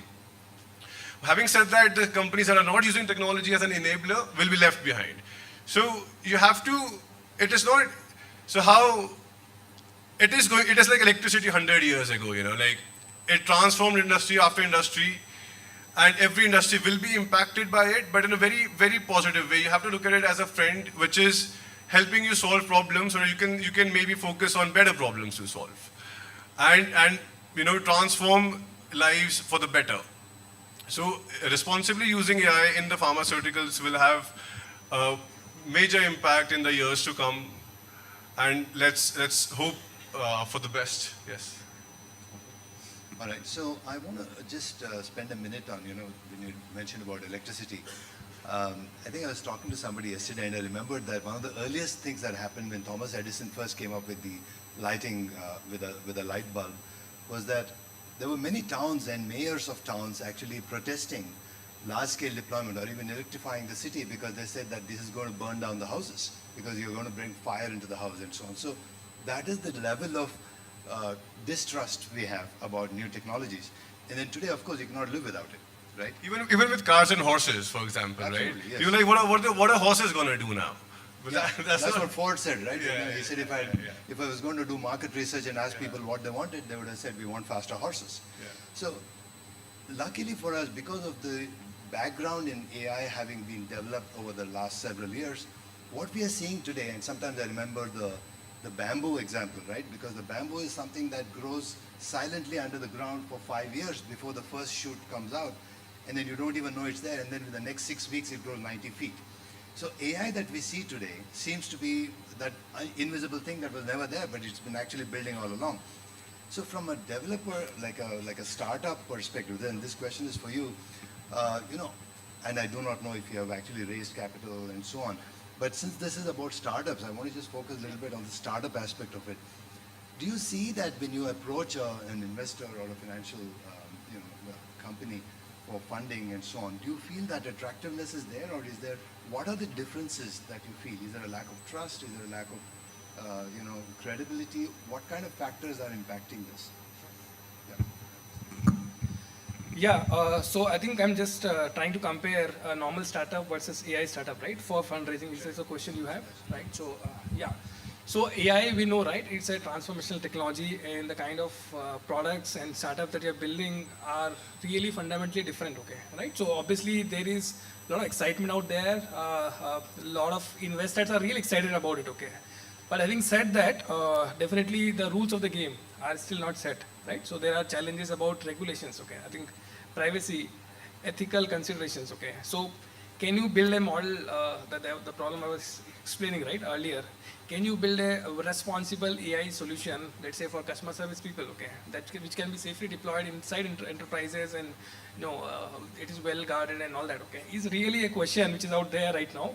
So I think in my point of view, investors are really excited. They are playing a game of wait and watch, okay, and obviously there are things which are happening around, right? Big techs are also coming in, jumping in. So I would say it's a mixed feeling that I get, okay? Sometimes, you know, you get funds just because there's a lot of promise out there, not that ROIs are guaranteed, okay? But it is basically because of teams and, you know, the space that you are working in, and some bit of, you know, understanding, okay, of that space, and the market opportunity, okay, is where investors are really excited. The other thing that I see from investors is that, you know, they are also looking at startups who are fundamentally doing something, okay, which means not putting a layer on OpenAI and, you know, building something like an application, but can you create something which is like an asset, which is an IP, which can stand on itself and becomes more of a fundamental component of this, the entire startup value chain, okay. So yes, yeah. So I'm seeing in India itself, right? We are now talking about Jan AI, they're calling it, okay. There's a new name which has come up, which is something like, you know, ChatGPT for India, okay, and for Indian languages specifically, okay. And I see a lot of collaboration between institutes, okay, like IIT Madras is one of the institute which is actually driving this kind of projects, AI for Bharat, and they're working with industry now, and this collaboration which is happening, and the whole effort is to build something from India and for India, okay. So I think these are something which is a fundamental shift, okay, I'm seeing, and investors are definitely keen about this. So I am seeing Sequoia and other ventures now evaluating, okay, startups, especially who are doing something fundamentally different, okay. This is a good observation. It's a good observation because I've seen in the last 4 years or so, a lot more engagement between academics and startups. IITB, I mean, IITs were already doing it. IITB is doing it in Bangalore, and all the IITs are doing, IISc is doing. So there's a lot of incubation type help also, which is a very good thing. But what's interesting is what Professor Laura was saying, that business schools are getting involved because they want to bring in an aspect of learning, because it's not just about development of technology, it's also about, it's also about technology management. So just want to add one more point is, if you see companies like OpenAI, okay, so they are still calling themselves as some research-led company, okay. So they are not like a typical startup and business focused, okay. They are, so what I'm seeing in AI space is that, you know, it is more of a research come product focused companies, okay, which are emerging, okay, because these models need to be upgraded, fine-tuned, and a lot of work which goes on back and forth. Okay, so I think specifically in AI space, there has to be a larger collaboration between research institutes and industry. Okay, which is vital for success of these projects. Okay, and I think new age startups will actually be a somewhere collaboration efforts. Okay, that is something that I've been seeing already. Okay, yeah. And I think the government is doing a good job in terms, at least I see it in wireless, for example, 6G and so on. There's a lot of standards that are being defined, there's a lot of activity at that level. But I don't know that, I think one component that has to come in stronger is the investor community in that combination. That's one of the, and I had a question for you, because from a pharma industry perspective, are there any domain-specific AI apps and stuff like that that are coming up? Do you know? Well, there is a lot. There's a lot happening. I think it continues to happen as we speak. It's like the bamboo example you gave. Like, it's been happening for past many years now, and it's going to just exponentially grow in the next years. And for all of you listening, I would say this: you have another, say, 2 to 3 years before you finish uni, and then you go to the, if you start out something or if you start working somewhere. But it's going to continue to happen for the next 20 years. So you'll have ample of time to start something in 2026 and, build it out to like a large company if you want to go down that path. In pharmaceuticals, for example, image detection of many problems that have existed for hundreds of years now, in skincare, in different domains, is happening at the moment, of different type of cancers. You click a picture, it will tell you which kind of cancer it is, of whichever organ your body which is suffering through that disease. All these kind of things were never unheard of 15 years ago. In terms of regulatory, what has happened is creation of documents has already become a thing of the past. If you're somebody who's writing a document by yourself, then you are outdated, right? Like you want a shareholder agreement, you want a regulatory clinical trial agreement, you want basic algorithms, all of these things are available at your disposal. So if you're not aware of these things and you're not using the technology, the AI or machine learning to your benefit as a company, you're being left behind. Adding to this, in preliminary healthcare, when you go see a doctor, you know how in India, for instance, you would say this doctor is a Padma Shri. This guy is very renowned for a particular field, diabetology, dermatology, whatever it is. Now you can create basic codes. You take data of different genomic DNAs.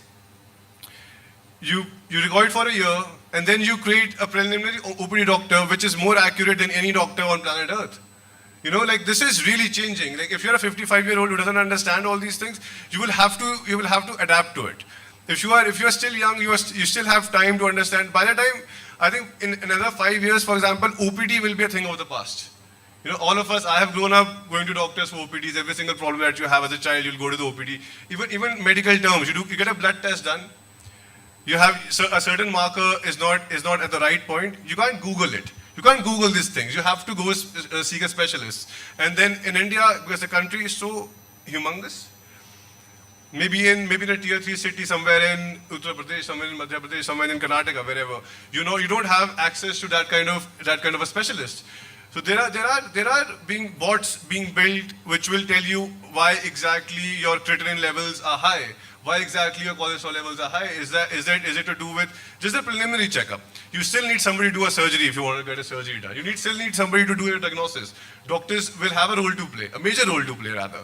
But just the basic consultation aspect of it can be taken off. Maybe 20 years from now, surgeries and also all of it's being done as we speak. But 20 years from now, all the surgeries will be replaced by AI. But not yet, right? Not yet.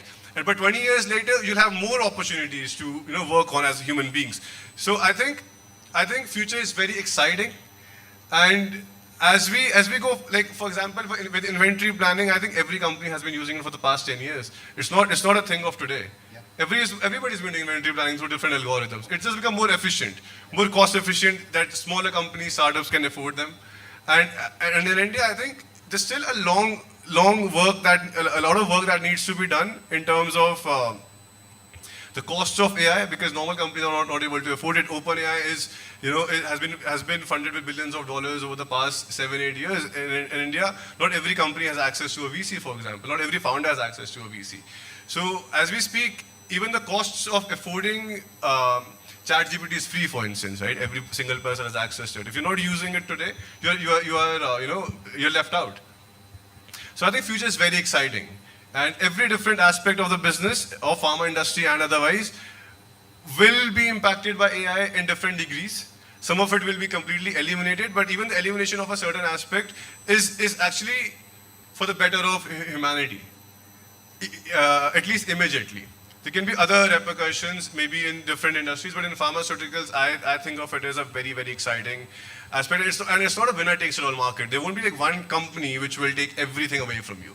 It's not a Zomato, it's not a Swiggy, it's not a Uber, Ola. It's a massive, massive industry. There are thousands of problems to solve. You solve one problem, you can get a large company out of it.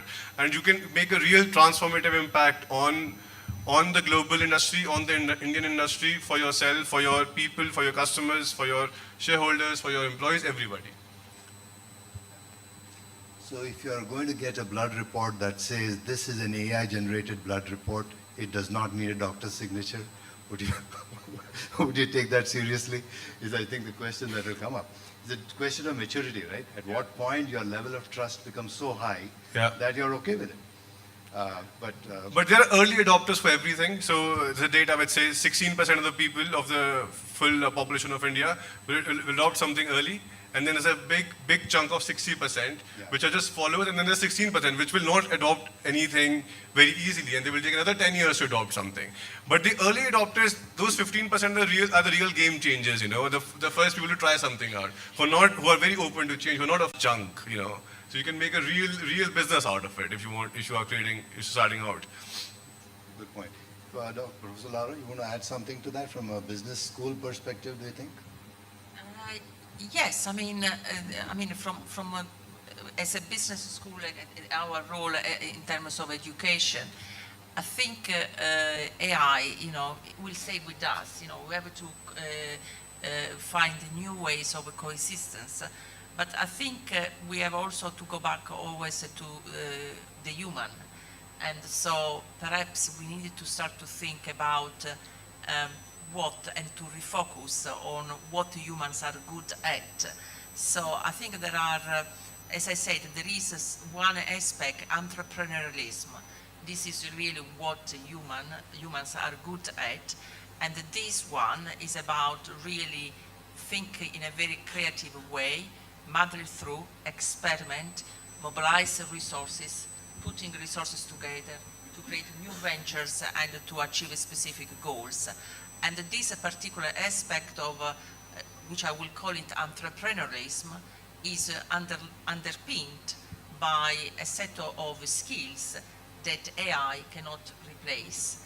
And one of these is problematization, one is organizing, and one is multi-specialization.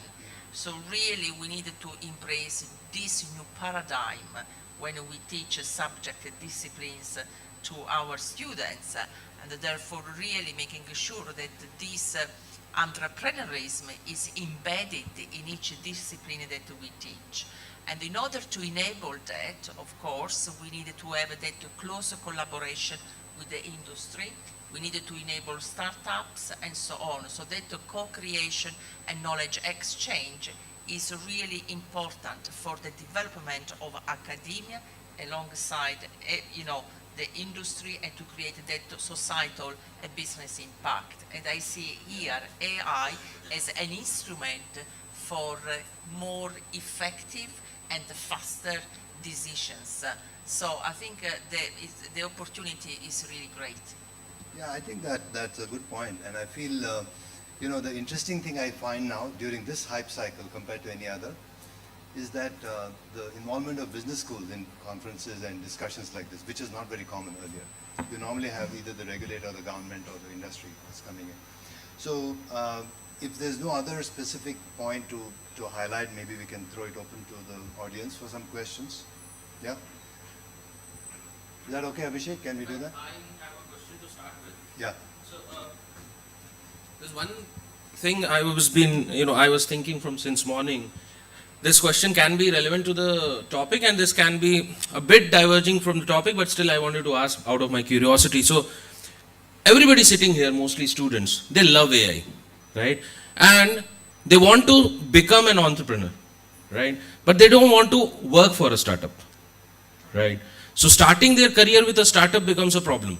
They want to start their career with a big conglomerate, then they want to start their own startup, and they love AI, but they don't want to work or intern with a startup. So I would like to ask the young founders here, just throw some light there so that these people, and how exactly you guys are, what learnings they can get when they are working with startups in the AI space. Thank you. Okay, if I understand your question, you are saying how can we see new AI entrepreneurs from this batch, right? Yeah. So that what is the kind of guidance we can give, right? Yeah. Overall. So I think definitely there are lots of opportunities out there in AI space, right? And a lot of opportunities to build something and build for the entire world. I think I'll not get into what opportunities, but how to do it, right? Yeah. So I think AI opportunities, right? So it's about leveraging technology for solving business problems. Okay. So I think a good entrepreneur, right, has to have an understanding into these business challenges, problems which are out there, and also how to leverage technology. Okay.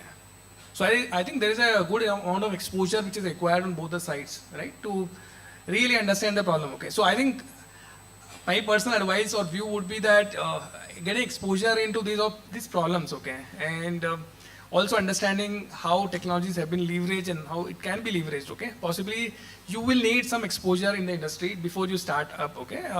I think they'll give you a heads up into really understanding, really getting into the skin of the problem, okay. So I think I would say that whatever space you are passionate about, be it healthcare, be it anything, BFSI, healthcare, or media entertainment, I think that is first, okay, that what sector or domain you want to get into, and what kind of problems and problem understanding you have. I think once you understand the problem really on the ground, okay, that is the time I think you will get inside and start. And I would say that you should take guidance from industry folks who are out there in the industry, working in the same space, mentors out there, okay, who can really there to support you, okay, and then they can take off the journey, okay. And obviously there is no sure success in startup journey. You will have to fail multiple times before you can get successful, okay. Yeah.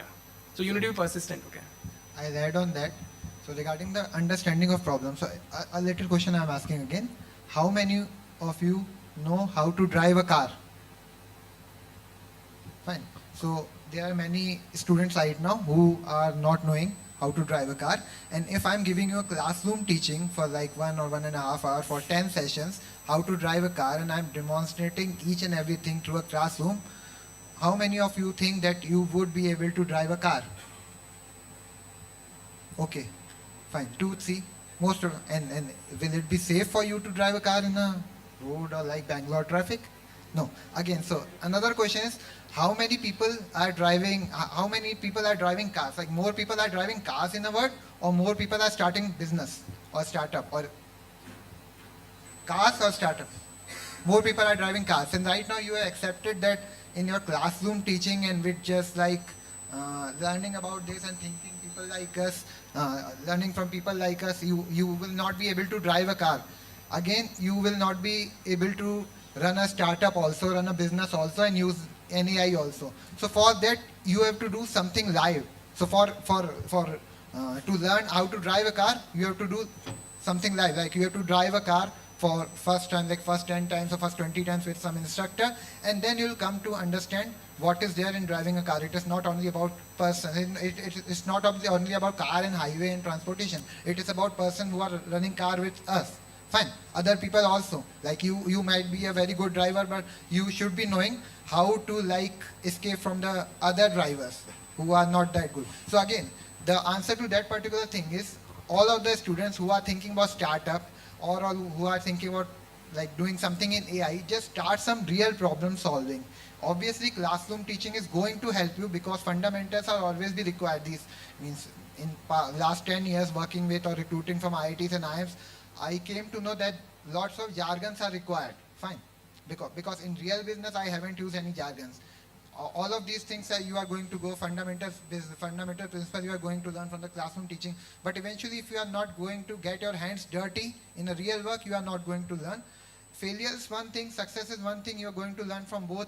But doing something is required, and problem, understanding the problem of like AI and startup or any new tech can be done like only by going into it. To just try doing something, get help from your professors, get help from all the leaders who are coming, get help from everyone, and just try something instead of just seeing the books or just listening us.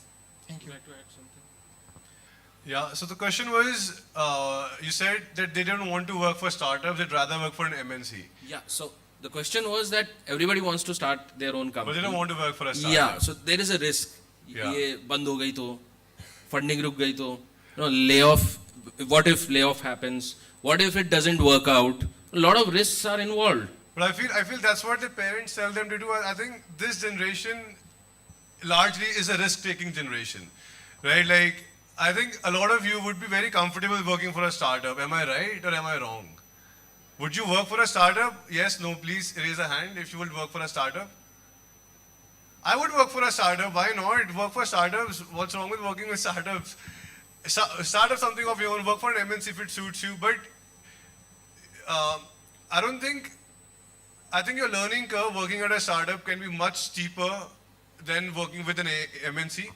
Working with an MNC will have its own benefits.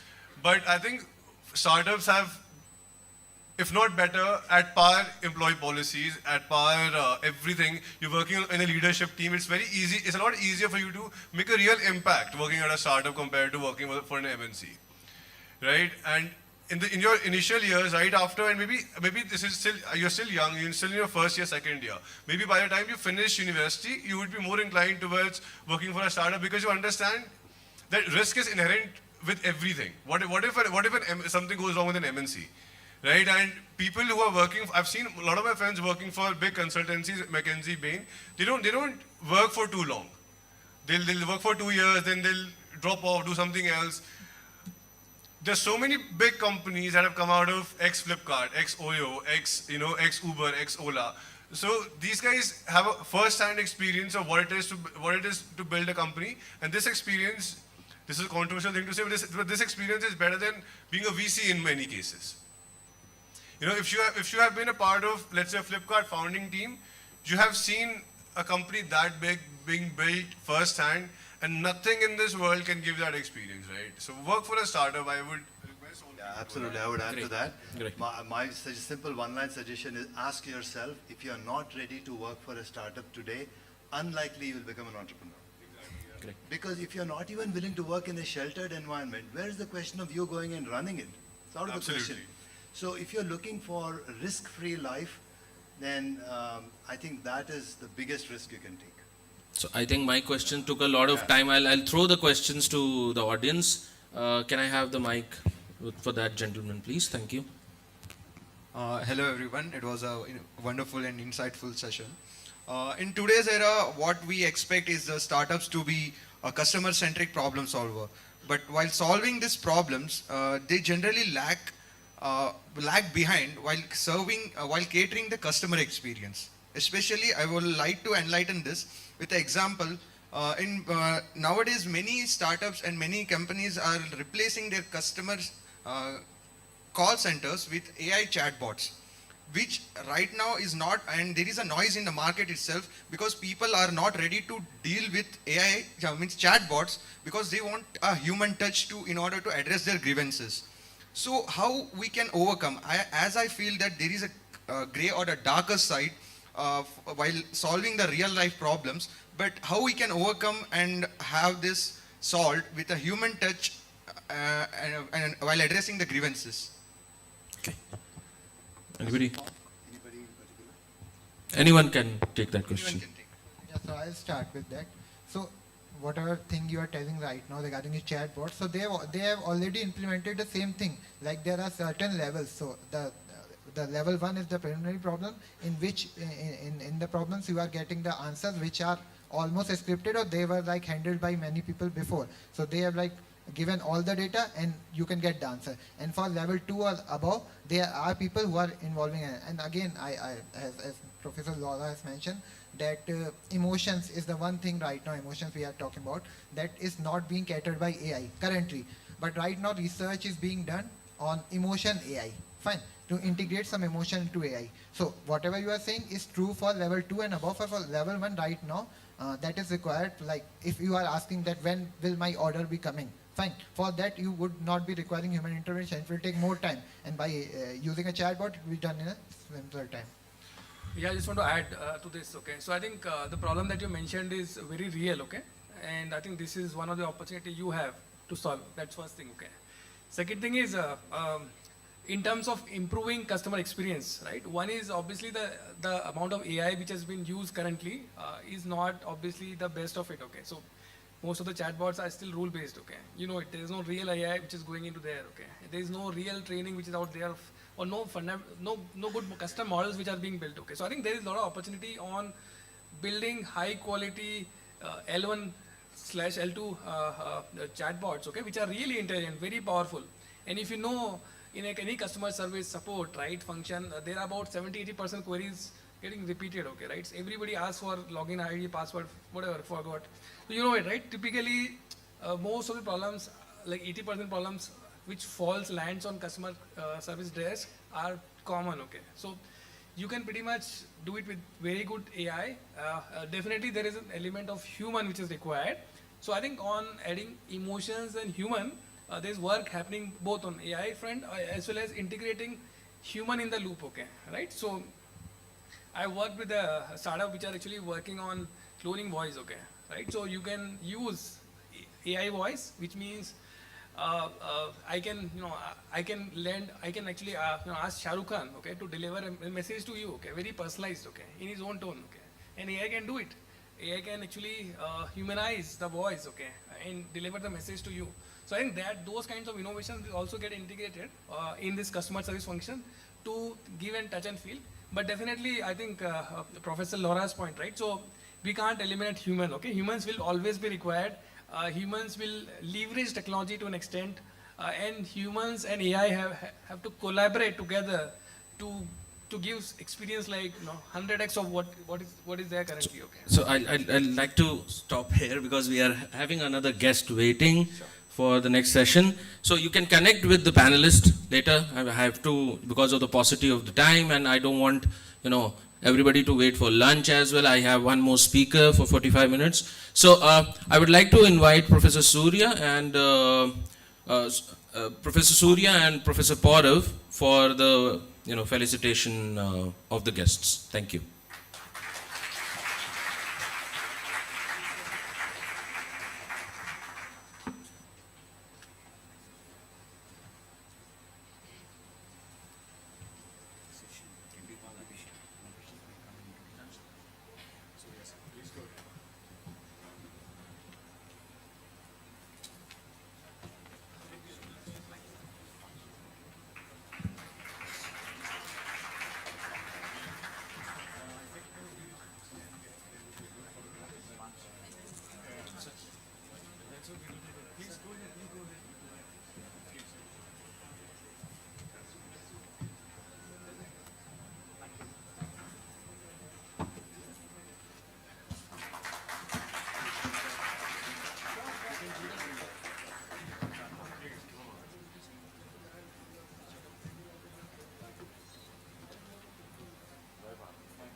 Can I have everybody assemble for a group photograph? Thank you.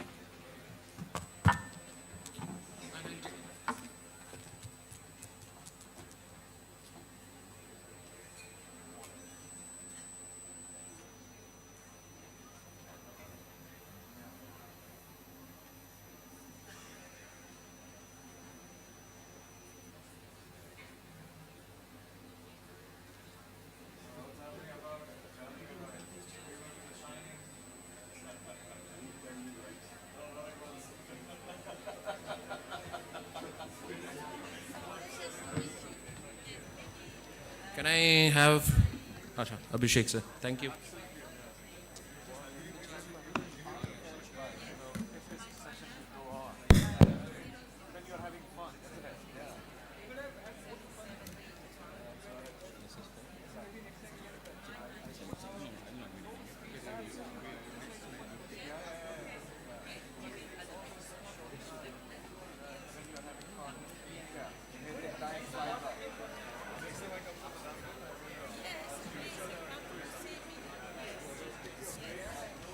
Can I ask everyone to please sit down?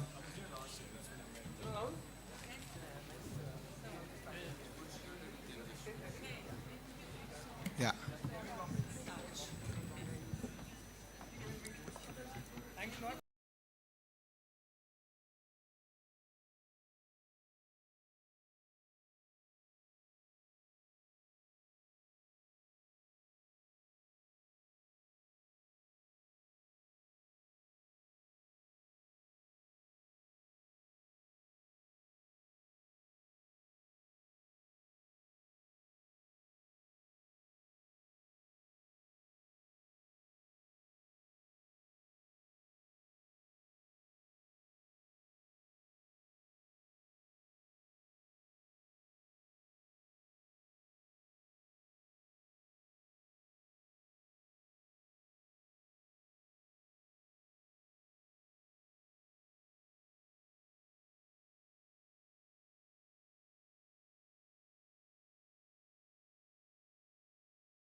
Distinguished guests, faculty colleagues, and my dear students, it is with great pleasure that I stand before you today to introduce a luminary in the field of technology and innovation, Mr. Mohammad Mujtaba. Mr. Mohammad Mujtaba, please, come on this side.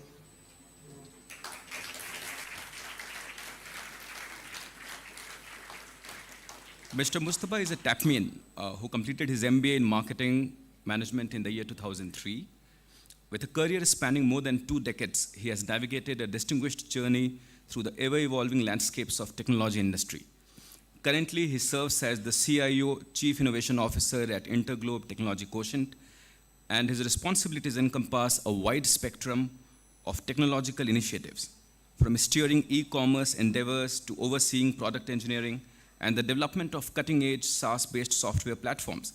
His role is nothing short of transformative. Mr. Mujtaba's journey through the tech domain commenced with Air India, a journey that laid the groundwork for his subsequent ventures. Notably, he steered the e-commerce division at Amadeus, showcasing his prowess in navigating the intricate intersection of technology and travel. In 2011, he assumed the role of Chief Technology Officer at Spring Travels Private Limited, which is a testament to his ever-evolving leadership trajectory.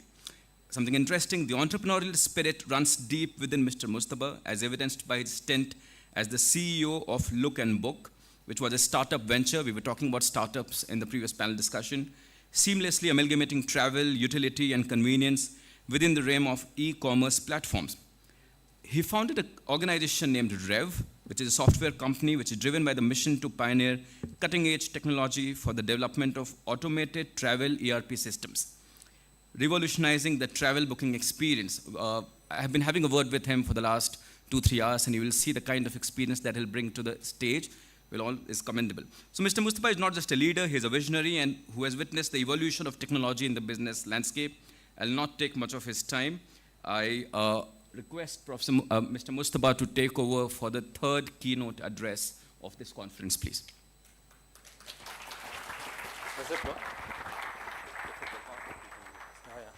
Hi, I'm a Tapmian first of all, so I'm at my own home. Yeah? And so first of all, since I'm one amongst you, and I'm the villain who has been given the task to stand between you and your lunch, I would want to know how much time do we have? 15 minutes? 20 minutes? No, not whole day. Yeah?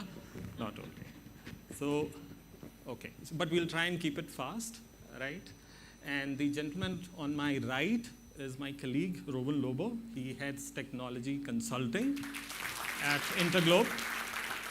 And since he's based out of Bangalore, I thought it would be good to invite him, and I took the liberty of inviting him to my home called TapMe, right, so that you guys can interact him in future as well, since he's based out of Bangalore. His brief introduction is that if there are 100 pricing managers in the airline industry in India, 75 to 80 of them have been trained by him.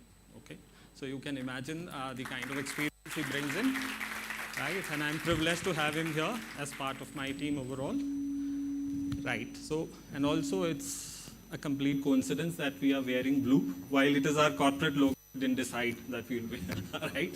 We have a joke in Interglobe that if you cut our veins, we will bleed blue, right? Okay, so the topic that was given to me was AI in aviation and hospitality.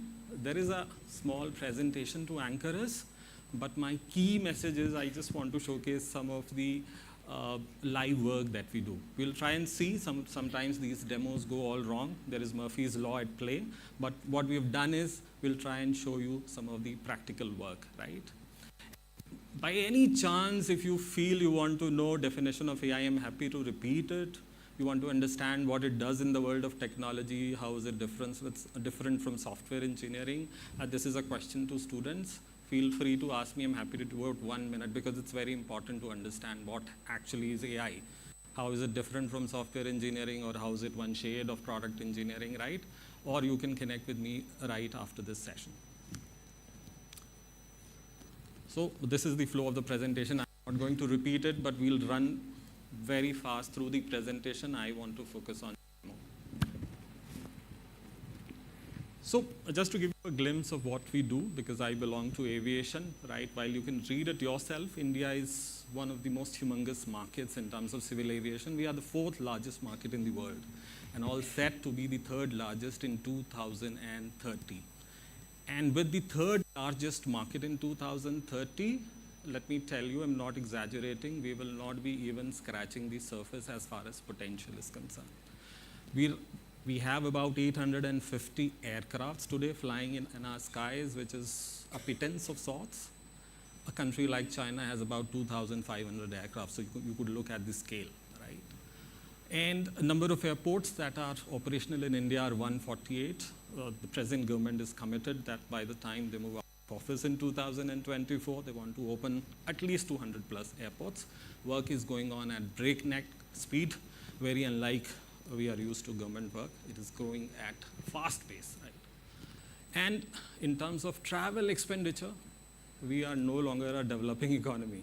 We spend $200 billion in travel and hospitality annually as Indians. Imagine our contribution to this economy of travel and hospitality, right? And a lot of you would have not heard about Interglobe, and before we move to demos, I just want to introduce what Interglobe does that will set the perspective for the address as well.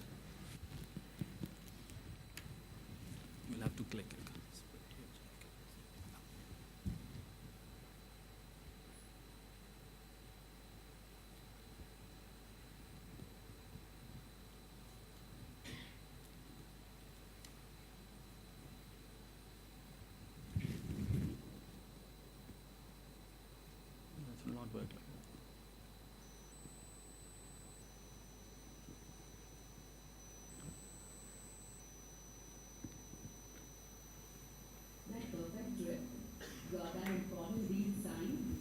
Sorry, there is no, hold on.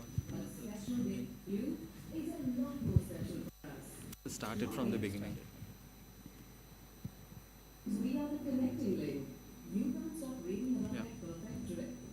Got that important lead sign? Or was it yours to unwind? A special day for you is a lot more special for us. Why? Because we are the connecting link. And every time you travel, anywhere in the world, you connect with us. If not more, at least once. So, you booked your flight, or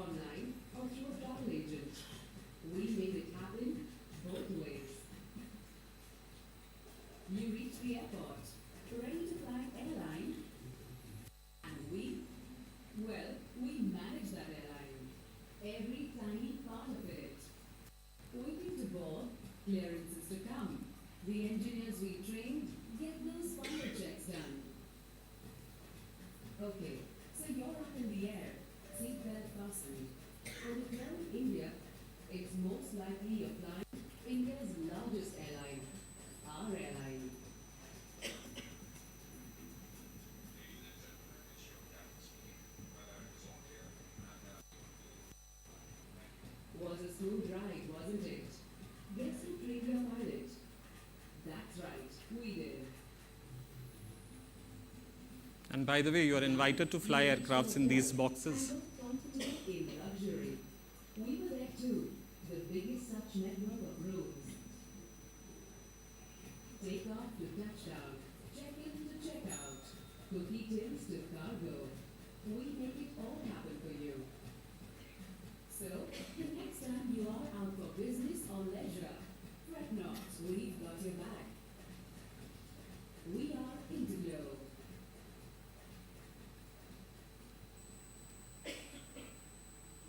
Thank you. Thank you for patiently watching this.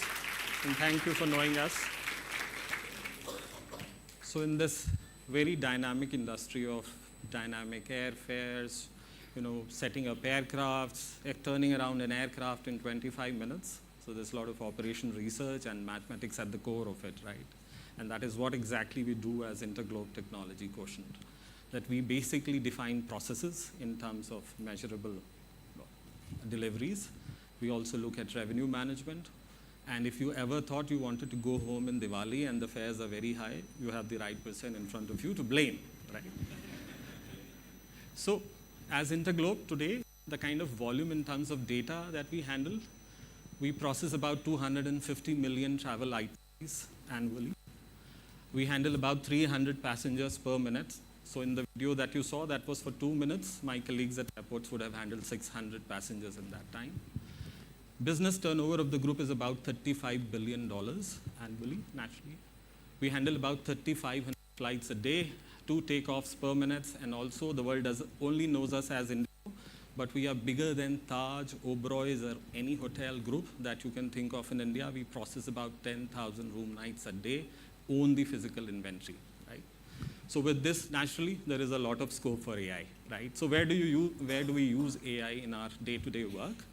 And we'll try and explain it to you, and also, as I said, share some practical demos. So very quickly, a lot of work is done on passenger experience, right? All the chat you see on Indigo website, on Air India website, on Vistara website are done by us, right? So customer service, and I heard in the panel talk, somebody, I think, had a question that chatbots can answer only some primary questions and people want to interact with humans. So maybe I'll try and take that question afterwards, but that is one big area, right, that we focus on. And we answer a lot of emails also, by the way, in the form of a chatbot, right? While you don't have a chatbot, but a lot of your email gets answered by a chatbot. Second thing that we work on is aircraft maintenance and a lot of predictive maintenance. I can proudly say, as Indigo, we hold the world record officially of turning around an aircraft at any airport in 25 minutes. Next airline in the world is Ryanair. They do it in 32 minutes. That's the gap by which we beat them, right? Similarly, and that is a lot of AI goes into that. And third thing is airline revenue management. So all the pricing algorithms that you look at on the OTA side, prices decided by the airline, we have a big role in that. We consult, we develop revenue management engines, and therefore a lot of AI. I don't know to what extent is technology amalgamated in your course, but if you have acquaintance with Python and R, I think we can, work on a lot of projects together also. So these are some fields. Due to paucity of time, I'll not explain each one of them. In the world of hospitality, we have to do a lot of analysis. I'll give you an example. Delhi has a place called AeroCity, which is just 2 kilometers from the airport. It has some 11 5-star hotels. 3 of them are owned by us, right? So what is the price point? What is the right price do you want to sell your room at? How many rooms will you allocate for groups? How many rooms will you allocate for, let's say, transient or walk-in passengers? All of that gets decided by AI. Again, chatbot, customer service experience is all AI driven. And we do a lot of information analysis by a technique called NLP. We want to know our customer sentiment through the feedbacks or the reviews they give us, right? So now coming to a very important question, how many of you have actually booked a ticket online? I presume everybody? Just raise your hands. Okay. So how has been your experience, if one of you can explain? Did you think about the fares that we show up there, right? Did you thought, we are all very cruel people charging you exorbitant prices? Or you thought there could have been a better way to show those prices? I just need one feedback, otherwise it becomes very boring. It's a monologue.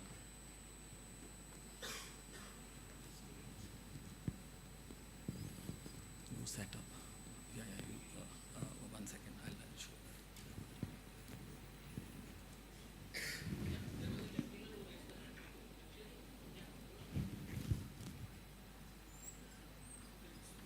Yeah, speak up. Mujtaba. There is no sir here. What I have noticed is that if I book a price, if I book a flight 1 or 2 months before the boarding date, then it's usually the price is lower. But if I book just a day before, then it's costlier to me. And if it were to be feedback, then yes, the prices are inflated.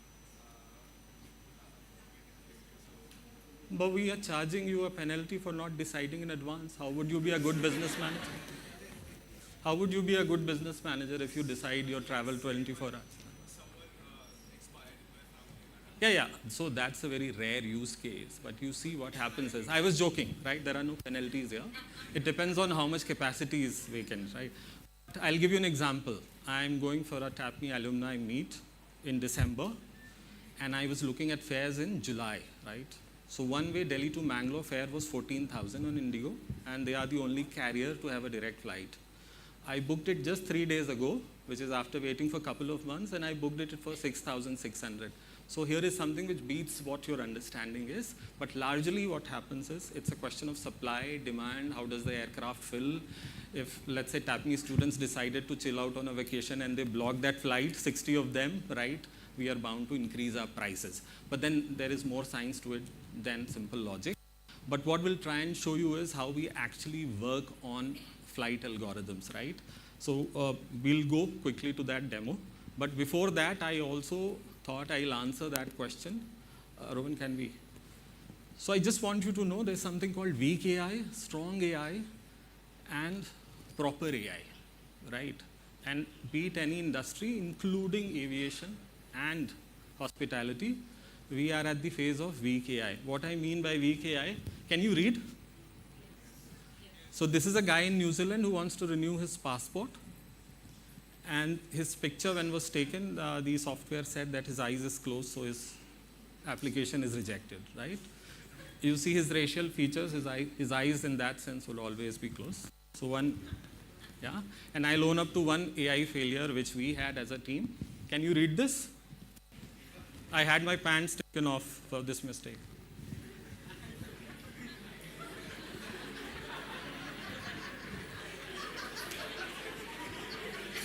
Yeah?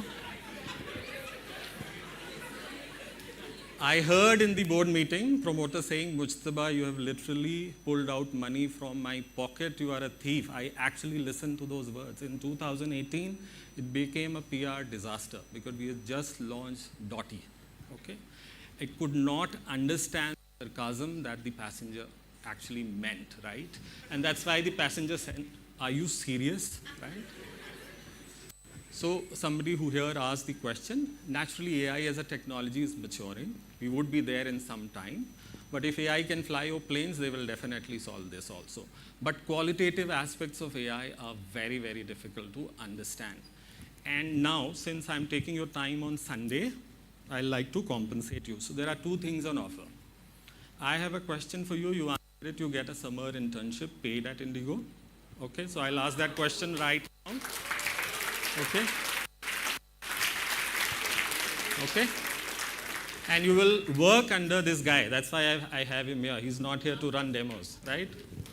So you'll work under a revenue manager, right? So can you show what is wrong about this? This is a failed AI case personally experienced yesterday. So I thought I'll put up on that slide.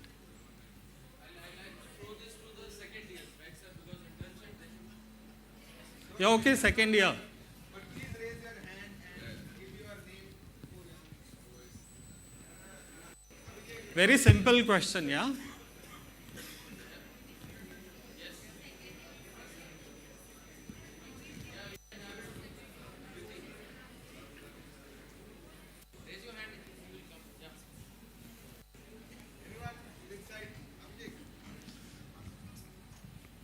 Hello, sir. I'm Kriti Pandey. Yeah, hi Kriti. Yeah, hi. So, what I noticed here was that the floor that's mentioned here is actually 2 Yeah. by the Roman numericals, but Yeah. then the numbers are from 419 to 420. Okay. And there's no point of putting 419 to 420 because there's no range in between.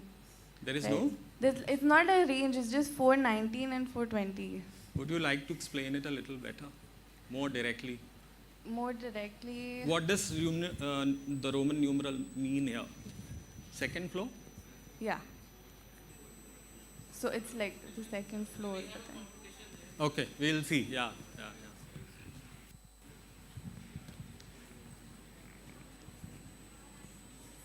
Rowan, can we offer one more internship?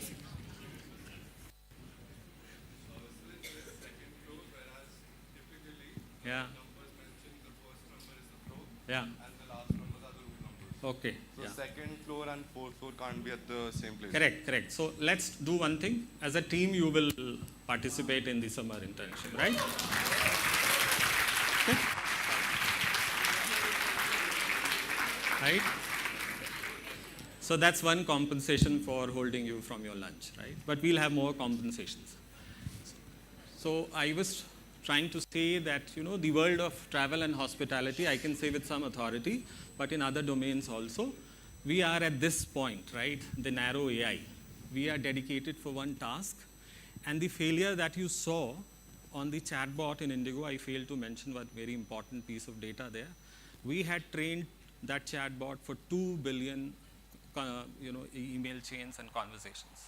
After that, it failed on a very simple use case, right? It passed a lot of complex use cases, but it failed on a very simple use case. We never thought that a person would actually complain in such a tone, right? We just missed that as part of our sampling. So the future is that we will move to general AI, which is equivalent to human performance. And then we will move to something called super AI, which is actually AI, that where even my schedule of the day, what will I eat? Maybe I have a plate in front of me of a food and a robot tells me, no, this is full of calories, I won't allow you, right? That stage which actually we will reach. There's a hotel in China where there are no human waiters or no human, I would say, attendants. And a chatbot was programmed to wake up people at 5:30, right? A very simple use case, it didn't take into accounting the GMT adjustments of the time, and it woke up the guest at 2:30, right? 2:30 a.m. as far as China is concerned. So while we do some great work, we miss out some very, very basic use cases, right? So at some point of time, we will solve that. I'm not going to explain what all AI scope we will have, but let's move to the demo, and then we'll probably end the session, and we'll try and invite Professor Surya for some Q&A and a dialogue, if time permits. Yeah, just go to the demo. So would you guys like to know how pricing algorithms work? Yeah.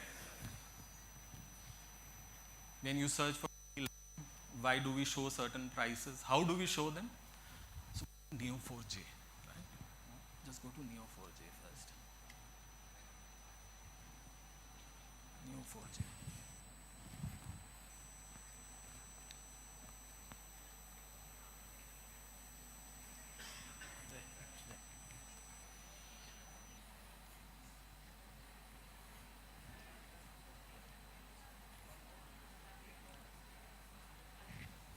So in order to give you a price, I'll highlight them, it will become larger. In order to give you a price, for example, this is what somebody who's a pricing first looks at. How is the capacity? This is a capacity chart for Beijing to, I think, New York, right? So what happens is, we look at so many permutation combination, and if I were to click on any of these, the number of combinations will even go. Look at the number of combinations, right? These are all flights from that hub. So humanly not possible, but if I actually want to see, but I still become superhuman and I say, no, I want to do it manually. One flight can have so many connections, right? So there's no point trying to solve it manually. So what we do is, we make use of AI and try and view points, right? So if you search for, let's say, Bangalore, London, I have to price something like 2,500 such connections in a time frame of 3 to 3.5 seconds at 95th or 99th percentile. Okay. So let's go to, let's use ClearTrip, right? Yeah, and let's go to our production test tool. So, where would you like to go for a vacation? Hawaii? Not Hawaii. It will take a lot of time, but tell me London, New York, Amsterdam, Paris, Zurich. Okay. AMS. Bangalore to AMS. We are not in Delhi.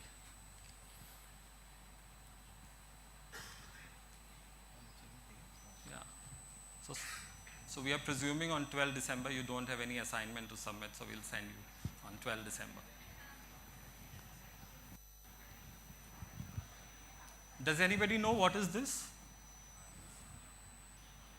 So all those connections that you were looking at are like this, right? And it carries not only pricing information, it carries aircraft type, amenities on board, what will be departure time, if you have a certain type of visa, are you eligible without a visa to transit, let's say via Dubai, etc. A lot of information. And now, yeah, we'll make sense of it as humans, right? So it says Bangalore to Amsterdam, the cheapest fare is on 12 December via Doha. QR stands for Qatar Airways, right? So Rowan, can we go and see what is the fare for the same thing? ClearTrip. We used ClearTrip production credentials. If you will not be making use of something called cache, we'll probably have Qatar Airways as the first price algo there.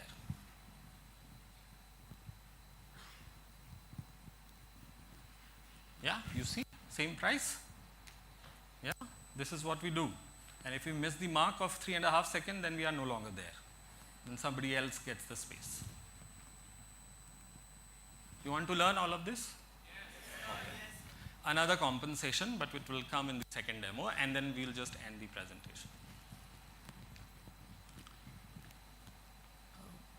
The fair rules, you can quickly show. I'll not go to the, let's not go to the, just show the fair rules, the text.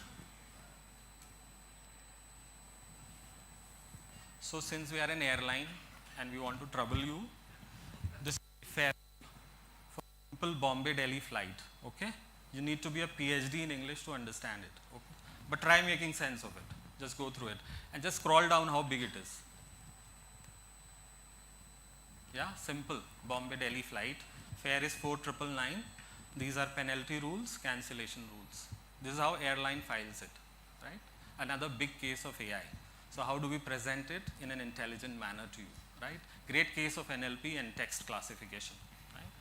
And in this, we make use of a technique from Stanford. We have an MOU signed with Stanford, and one day I am hoping, I'll say, Stanford, you are not good enough, we have tapped me there, right? And I mean it.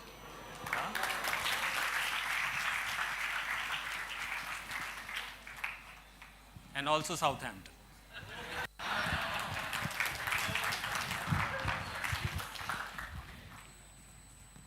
Yeah, so Rowan, why don't you just parse it and quickly show it to our guests here as to how we actually do it. By the way, this was all XML. Does anyone know what is an XML? If you answer it correctly, there is a compensation. Kriti, how would you manage 2 internships?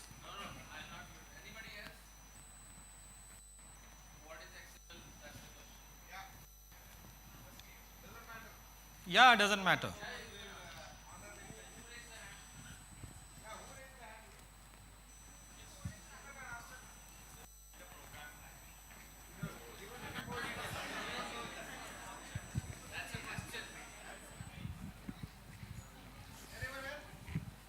Can you compensate me for that answer?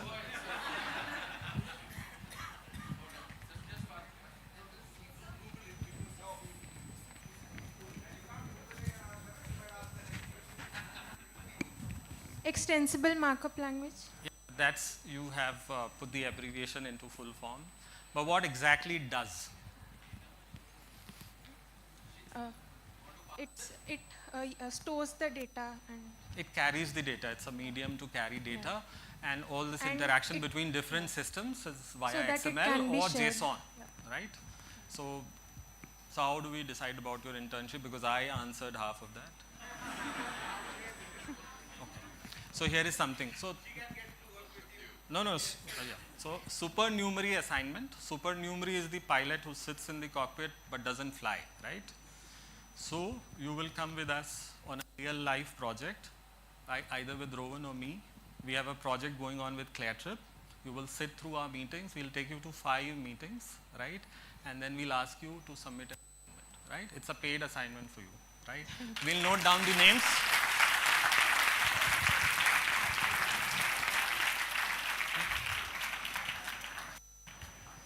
Yeah. What we do is we pass all that information, and if you see, here you can see currency, time window, when do you cancel, and all of this gets passed on, let's say, sites like ClearTrip or Make My Trip. When you click on Fair Rules, and they show you cancellation or date change penalties, right? This again, at 99th percentile, 5 pages of text, we have to send it in less than 5 seconds, okay? So this is again a computational, and it cannot be done without AI. No amount of database work can actually do it without help of AI, right? Now let's go to the third assignment and we'll finish our talk. This is the biggest assignment, by the way. You have to beat us at a pricing algo. We'll help you with all the basics. And if you can do it with permission of Professor Madhu, Professor Jadhav, and other distinguished guests here, we'll issue you an offer letter which will be valid till you pass. Okay? Valid till 2026.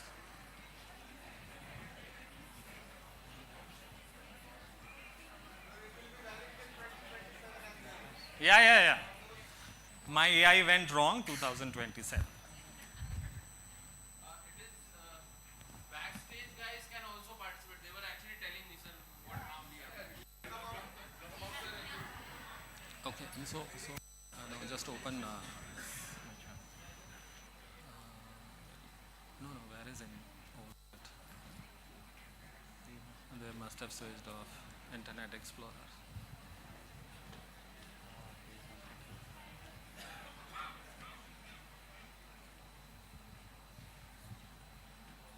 Hotel Avenue.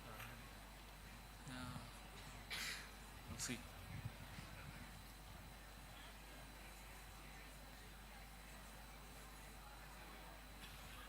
Yeah, unfortunately this got closed. We have to run it. Just give me 1 minute. Yeah? By the way, what interface is this?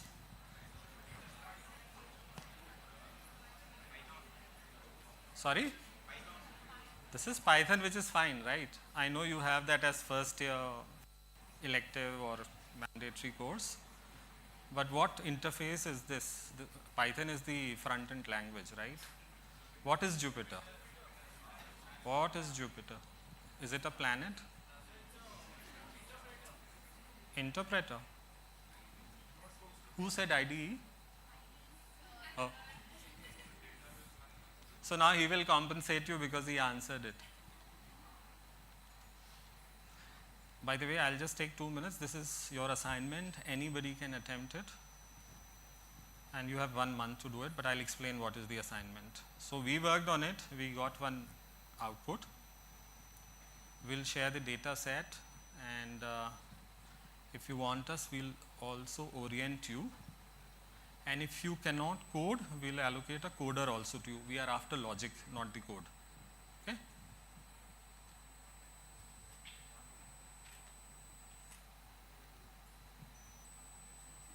Remember statistics? What is a normal distribution? No compensation for that, but yeah.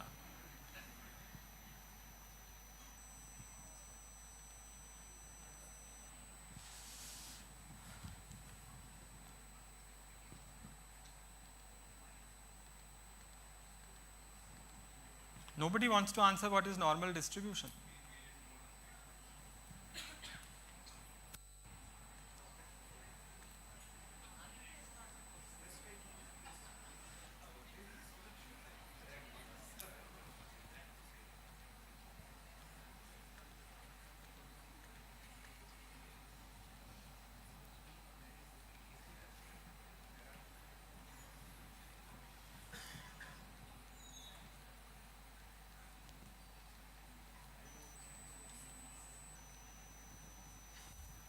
So, this is a real use case of Interglobe Hotels. Way back in 2015-16, there was a general manager I didn't like, so we analyzed his data, okay?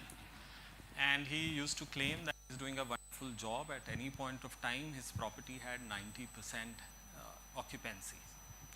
But when you have a motive, and especially a negative one, you interpret data in such a manner that the person is forced to actually revisit their data, right?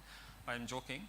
As an analyst, when I actually went through that data, analyzed it, I realized that there is a lot of missing potential in terms of revenue optimization in that data, right? And it is very difficult for a person who has some 28 years of experience in hotel ops to convince them just through data, right? So the problem was, let's assume he had 100 rooms. He was allocating most of his rooms in advance to group bookings, thinking that, why we should take a chance at the last moment, whether there is a walk-in client or not, whether there are individual bookings or not, right? So let's say you have about 300 days, 150 days, I leave it to you. We'll actually articulate in the form of a case study and give it to you. And if you were, we'll give you a data set that talks about annual daily rates to an individual booking, to a group booking. But if you were the revenue manager, how will you allocate rates? How would you find out expected revenue? How would you define your probability of attaining certain revenue levels, right? And how do you optimize? So the final question is the balance between individual bookings and group bookings, and how much in advance, right? For that, you can take a framework of 100 days, 150, 300, because mathematically it doesn't concern us. We will take that as one of the hypotheses to the problem. We have solved it. If you want our sample code, happy to share with it, share it with you. But since I told you there is a job offer at stake, we will take you through an orientation session separately. Try, if you are interested, try and work on it. The job offer is with Interglobe Group, right? Valid till 2027 or 28, whatever is your passing year. And so only thing is, we would like to work with some 20 to 25 people at one point of time, so that we can guide you. And if you feel some of you get left out, then arrange yourself in groups also, right? We'll still find a way to compensate or reward the group, right? And with that, my last piece is for future. This industry where I work for, right? I'll have to work hard to save my job. That is the future of AI in this industry. And all the boring searches that you see on Clear Trips and airline websites, we'll probably have a search window where you will spell out your preferences in language syntax or semantics. You will say, I want to fly from Bangalore to Amsterdam, 3 days in the morning. My budget is INR 50,000. I would like to fly non-stop. I would like to have an aisle seat with extra leg space, and I definitely want, let's say, a tomato or a lettuce sandwich, right? So you say all of that as preferences, and we'll offer you a fair solution. The future of AI is to offer fair solution in our industry. Revenue optimization is something which will keep happening. One way or the other, somebody will come and revolutionize it, right? With that, I end my session. Thank you very much for listening to me. I will invite Professor Surya for conducting Q&A, and let's finish that in 5 minutes.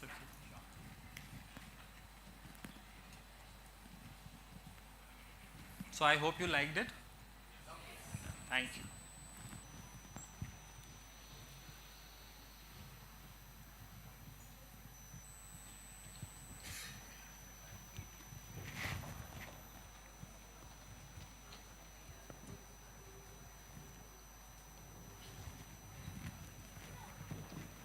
You don't have to bring any more chairs. I'm happy standing. So thanks for a wonderful session, Mustafa. Thank you. So I have many questions, okay, but I'm going to ask questions which are connected with the entire student audience here. Sure. So I teach marketing, and I actually take Indigo as an example in several sessions in my class. How Indigo stands for on-time performance. So really revolutionized the on-time promise as far as the Indian travel industry is concerned. But as a consumer of Indigo, I have a lot of feedback, I have a lot of issues, I have a lot of concern. Maybe some of them I will take up with you separately, privately. Okay. But the question that I wanted to ask you now is that whether it is pricing or whether it is customer service, most of your business rules are first framed. And then the AI is taking the data and then conforming to the business rules, the AI is then providing the search results for the consumer or is creating the pricing for the consumer. So just as for me to understand, in the customer service area, how do you go about defining the business rules? So see, when we entered this industry, yeah. So when we entered this industry way back in 2006, the plight of the aviation industry was that Air India, as the lead carrier, had accumulated losses of some 20,000 crores, right? The second major carrier, Jet Airways, had losses to the tune of 12,000 crores. They were all chasing some customer service delight. We decided purposely not to chase it because we are a transportation service. If there is any customer delight, we want to take you from point A to point B in a hassle-less manner and on time, right? So what happens in our industry is if you focus too much on experience, on customer service in the way you understand it, right? So customer touch point is what? When you are actually facing that moment of truth, right? So you feel, okay, why is not the seat a leather seat, right? Why not the upholstery is leather? Why can't we get meals without paying? It has to be part of the fare that you paid, right? Or similarly, why don't Indigo offer a lounge at the airport? Now all these comes with a lot of regulations, a lot of maintenance overheads, and then a lot of manpower to manage it to the level of promise that the Indigo brand would actually live up to. So we said, okay, we don't want to do that, but we'll work on some customer service aspects which are unknown to you, but are very important, right? So for a fact, we never fly aircrafts which are older by 7 years. So 7 years is the maximum age up to which we fly our aircrafts. Look at our competition. Air India flies aircrafts which are even 28 years old, okay? So that is customer service for you. We don't want you to fly in aircrafts which are that old, right? It also helps us, by the way, to turn around aircrafts in 25 minutes because we don't have to do so many maintenance iterations, right? Similarly, if you look at small innovations that are done at the airport, we introduce usherers at the check-in point who constantly speak to you every 2 minutes to reduce your anxiety of waiting in the queue. And then if you've seen our boarding mechanism, we have somebody called a boarding manager. It's a revolution of sorts. No airline in the world has a boarding manager. They actually not only help you in zone-wise boarding, but they also sort out a lot of things in the back end. For example, if somebody has not turned up after checking in, they even inform authorities, they get their baggages removed. All of that has to be done in 25 minutes. And this is a great customer service which you have not experienced directly, right? So, and the third point is that I was sharing with some of the professors yesterday. We have a principle in Indigo. If we want to fly to a certain sector, we'll dominate it in terms of frequency, right? That is also a customer service. You could be a passenger for any time point and we have a service. Unlike railways or any other airline, we don't say, okay, we have one flight in the morning and one flight in the evening, right? We fly 9, 10, 12 frequencies, and for a place like Dubai or Bombay, we fly up to 30 frequencies a day from different touch points, right? And that takes a lot of effort, that takes a lot of cost.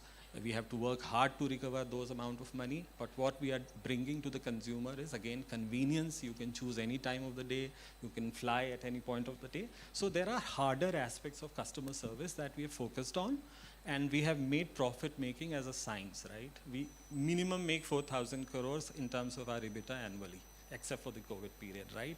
I think we are the only airline in entire Asia which has made a science out of earning profit. We are no longer bothered about making profits. We are bothered about the quantum of making profits.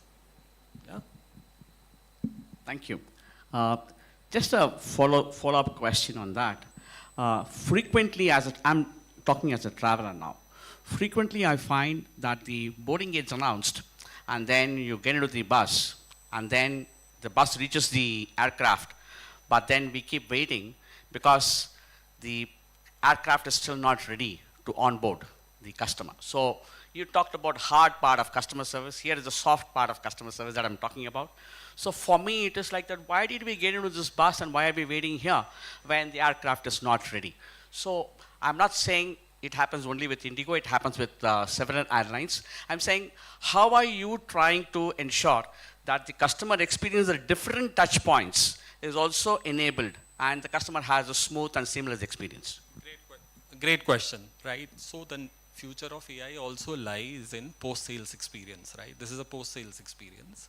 So what would happen eventually is at some point of time, the Indigo app would also give you an idea that while you are standing in the bus, you would be allowed to board within next 3 minutes, 4 minutes, or 5 minutes, right? Today we announced the boarding gate. Tomorrow we will even announce these things, right? But what happens typically is if when you are turning around an aircraft, let's say on one aircraft there was a kid, right? There is some spillover. Somebody is trying to wash off the stain. So we only want you to enter the aircraft when it is clean, right, for you. Second, there are regulatory laws. We do a lot of fumigation, right? So a typical aircraft takes 3 bumps or 3 takeoffs in a day. At least once we have to fumigate the aircraft, right, which is additional 2 to 3 minutes. We cannot expose the customers immediately after fumigation, so we sometimes wait. So now these things are something where we cannot explain or the driver in the bus cannot announce, right? So the only thing, the way we can solve it is, and I think it's a fair question, we need to solve it, is by process mapping and also giving you information through your personal device. There cannot be an announcement. Different people will have different dialect, accents. Some of us can miss those. So the best way is we actually populate that in your app.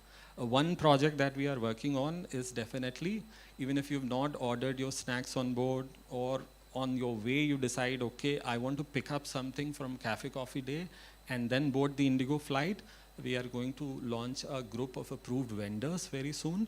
So you can actually, they will deliver it at the boarding gate for you, right?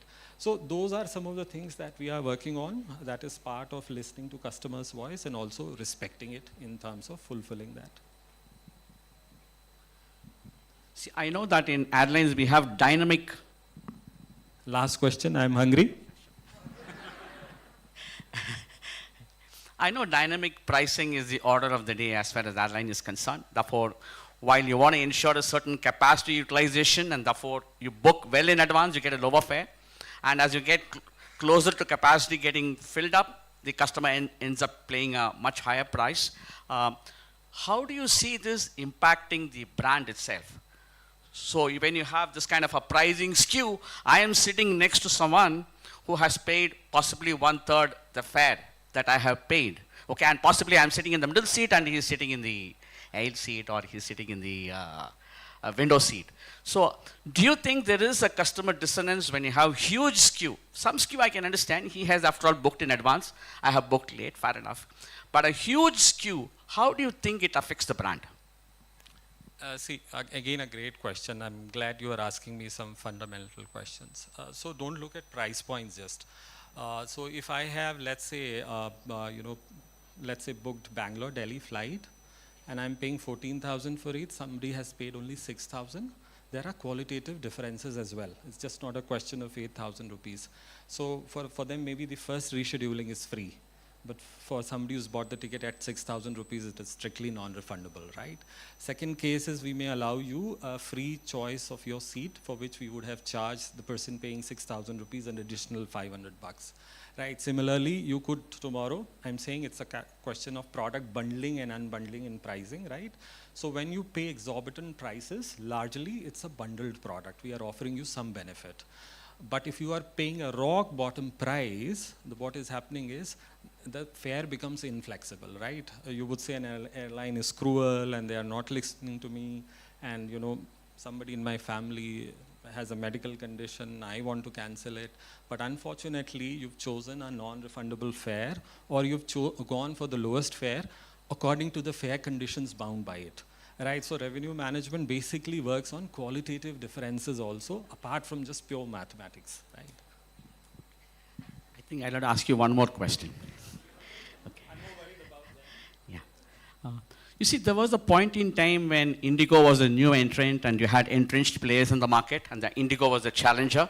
And Indigo sort of, with a low fare kind of a proposition and on-time proposition, slowly Indigo acquired momentum and it started gaining in market share. But now Indigo is the market leader by a big margin, and also setting the standards in the market, both in terms of service, in terms of price, in terms of profitability. So are you projecting a premium image? Are you projecting a market leader image? Because I don't get that sense. So we want to basically come across as an airline, which means business. We are not so much after brand positioning. See, we want to be known as a smart carrier, a modern age carrier. We would want to connect with you digitally, listen to your ideas digitally. At no point of time do we want ourselves to be associated with any premiumness, if I'm allowed to call, right? Our agenda is ultimately a person, or let's say a maid working at your home, should be able to travel by air during her holidays or vacation, right? So we definitely do not want a premium brand positioning. And as I said in the beginning of this talk, that we are not even scratching the surface. Domestic passenger travel is just 450,000 odd people in a country of 130 crore population. So you can imagine, scratching the surface is far away, right? So I feel that at no point of time any premium airline can make a real market share dominance. One of the great examples of that failure is Kingfisher. They went in for great service. They just could not manage the cost economics, right? And I shared it with professors. I'll end my talk with this, that we are so obsessed with cost optimization. Male attendants are banned on our flight. We never hire male attendants because of extra weight. We go in for one coat of paint, okay? There are no in-flight magazines that we put on our aircraft because that adds to the weight, more fuel consumption. So there are huge amounts of work that is done to optimize cost. And why you travel by bus and why don't we give you a narrow bridge on a domestic itinerary has to perfectly do with the cost. It costs us about 30% less money, right? So basically we are all about cost. We are an airline later. We are a financial services company first. If we are not profitable, we don't bring the great service to you. That is very simple, right? And that is where we beat other airlines. Thank you. Thank you. Wonderful.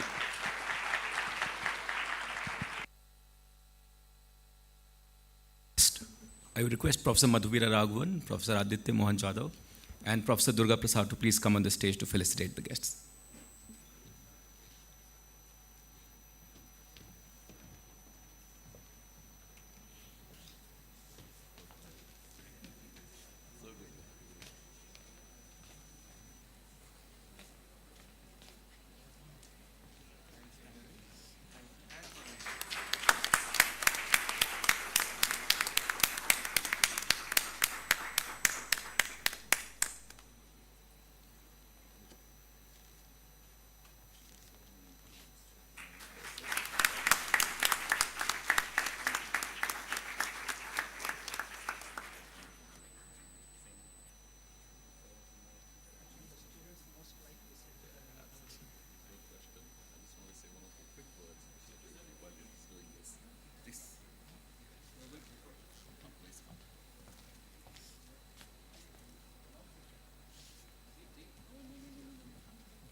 Mr. Rowan Lobo, who assisted Mr. Mustafa for everything related to the presentation.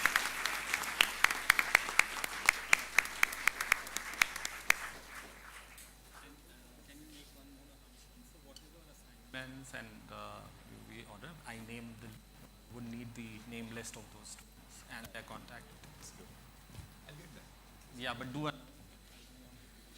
I just wanted to quickly thank Mujtaba and his colleague for coming, and you just see what a Tapmian does, right? This is an example for you. When you become somebody like them, you take great pride in your school.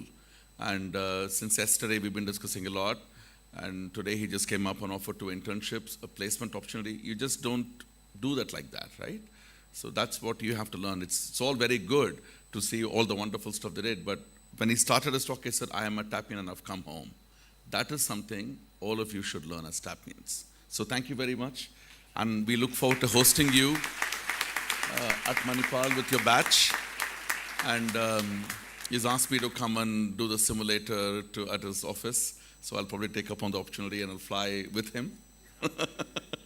So I'm looking forward to some very exciting times. Thank you so much, and thank you to you. You're going to work with an amazing person. Those of you who've got the internships, 2 of you. So many thanks to you as well. Thank you. I would request all the students who participated for the internship, as well as they want to participate in this exercise, to please send the names to me. I'll forward the names to them. Okay. We'll break for lunch now. The students are requested to settle here by. Yeah, all the students, the lunch is at your mess, but please come back by 2:20. Okay? So it's a 40 minutes. I know it's a fast, but please go and come back. We have a very interesting session on something you use every day, UPI. Okay? You will now understand what happens behind that QR code. HR masterclass guys. Yeah. And those who have, okay, students can start leaving, no problem. And those who are for the HR master class, we will be taking you to the food court for lunch, and your HR master class will start at 2:30 on the 3rd floor of this building. So, You have to report at registration. yeah, you have to report by registration, and we are organizing the travel.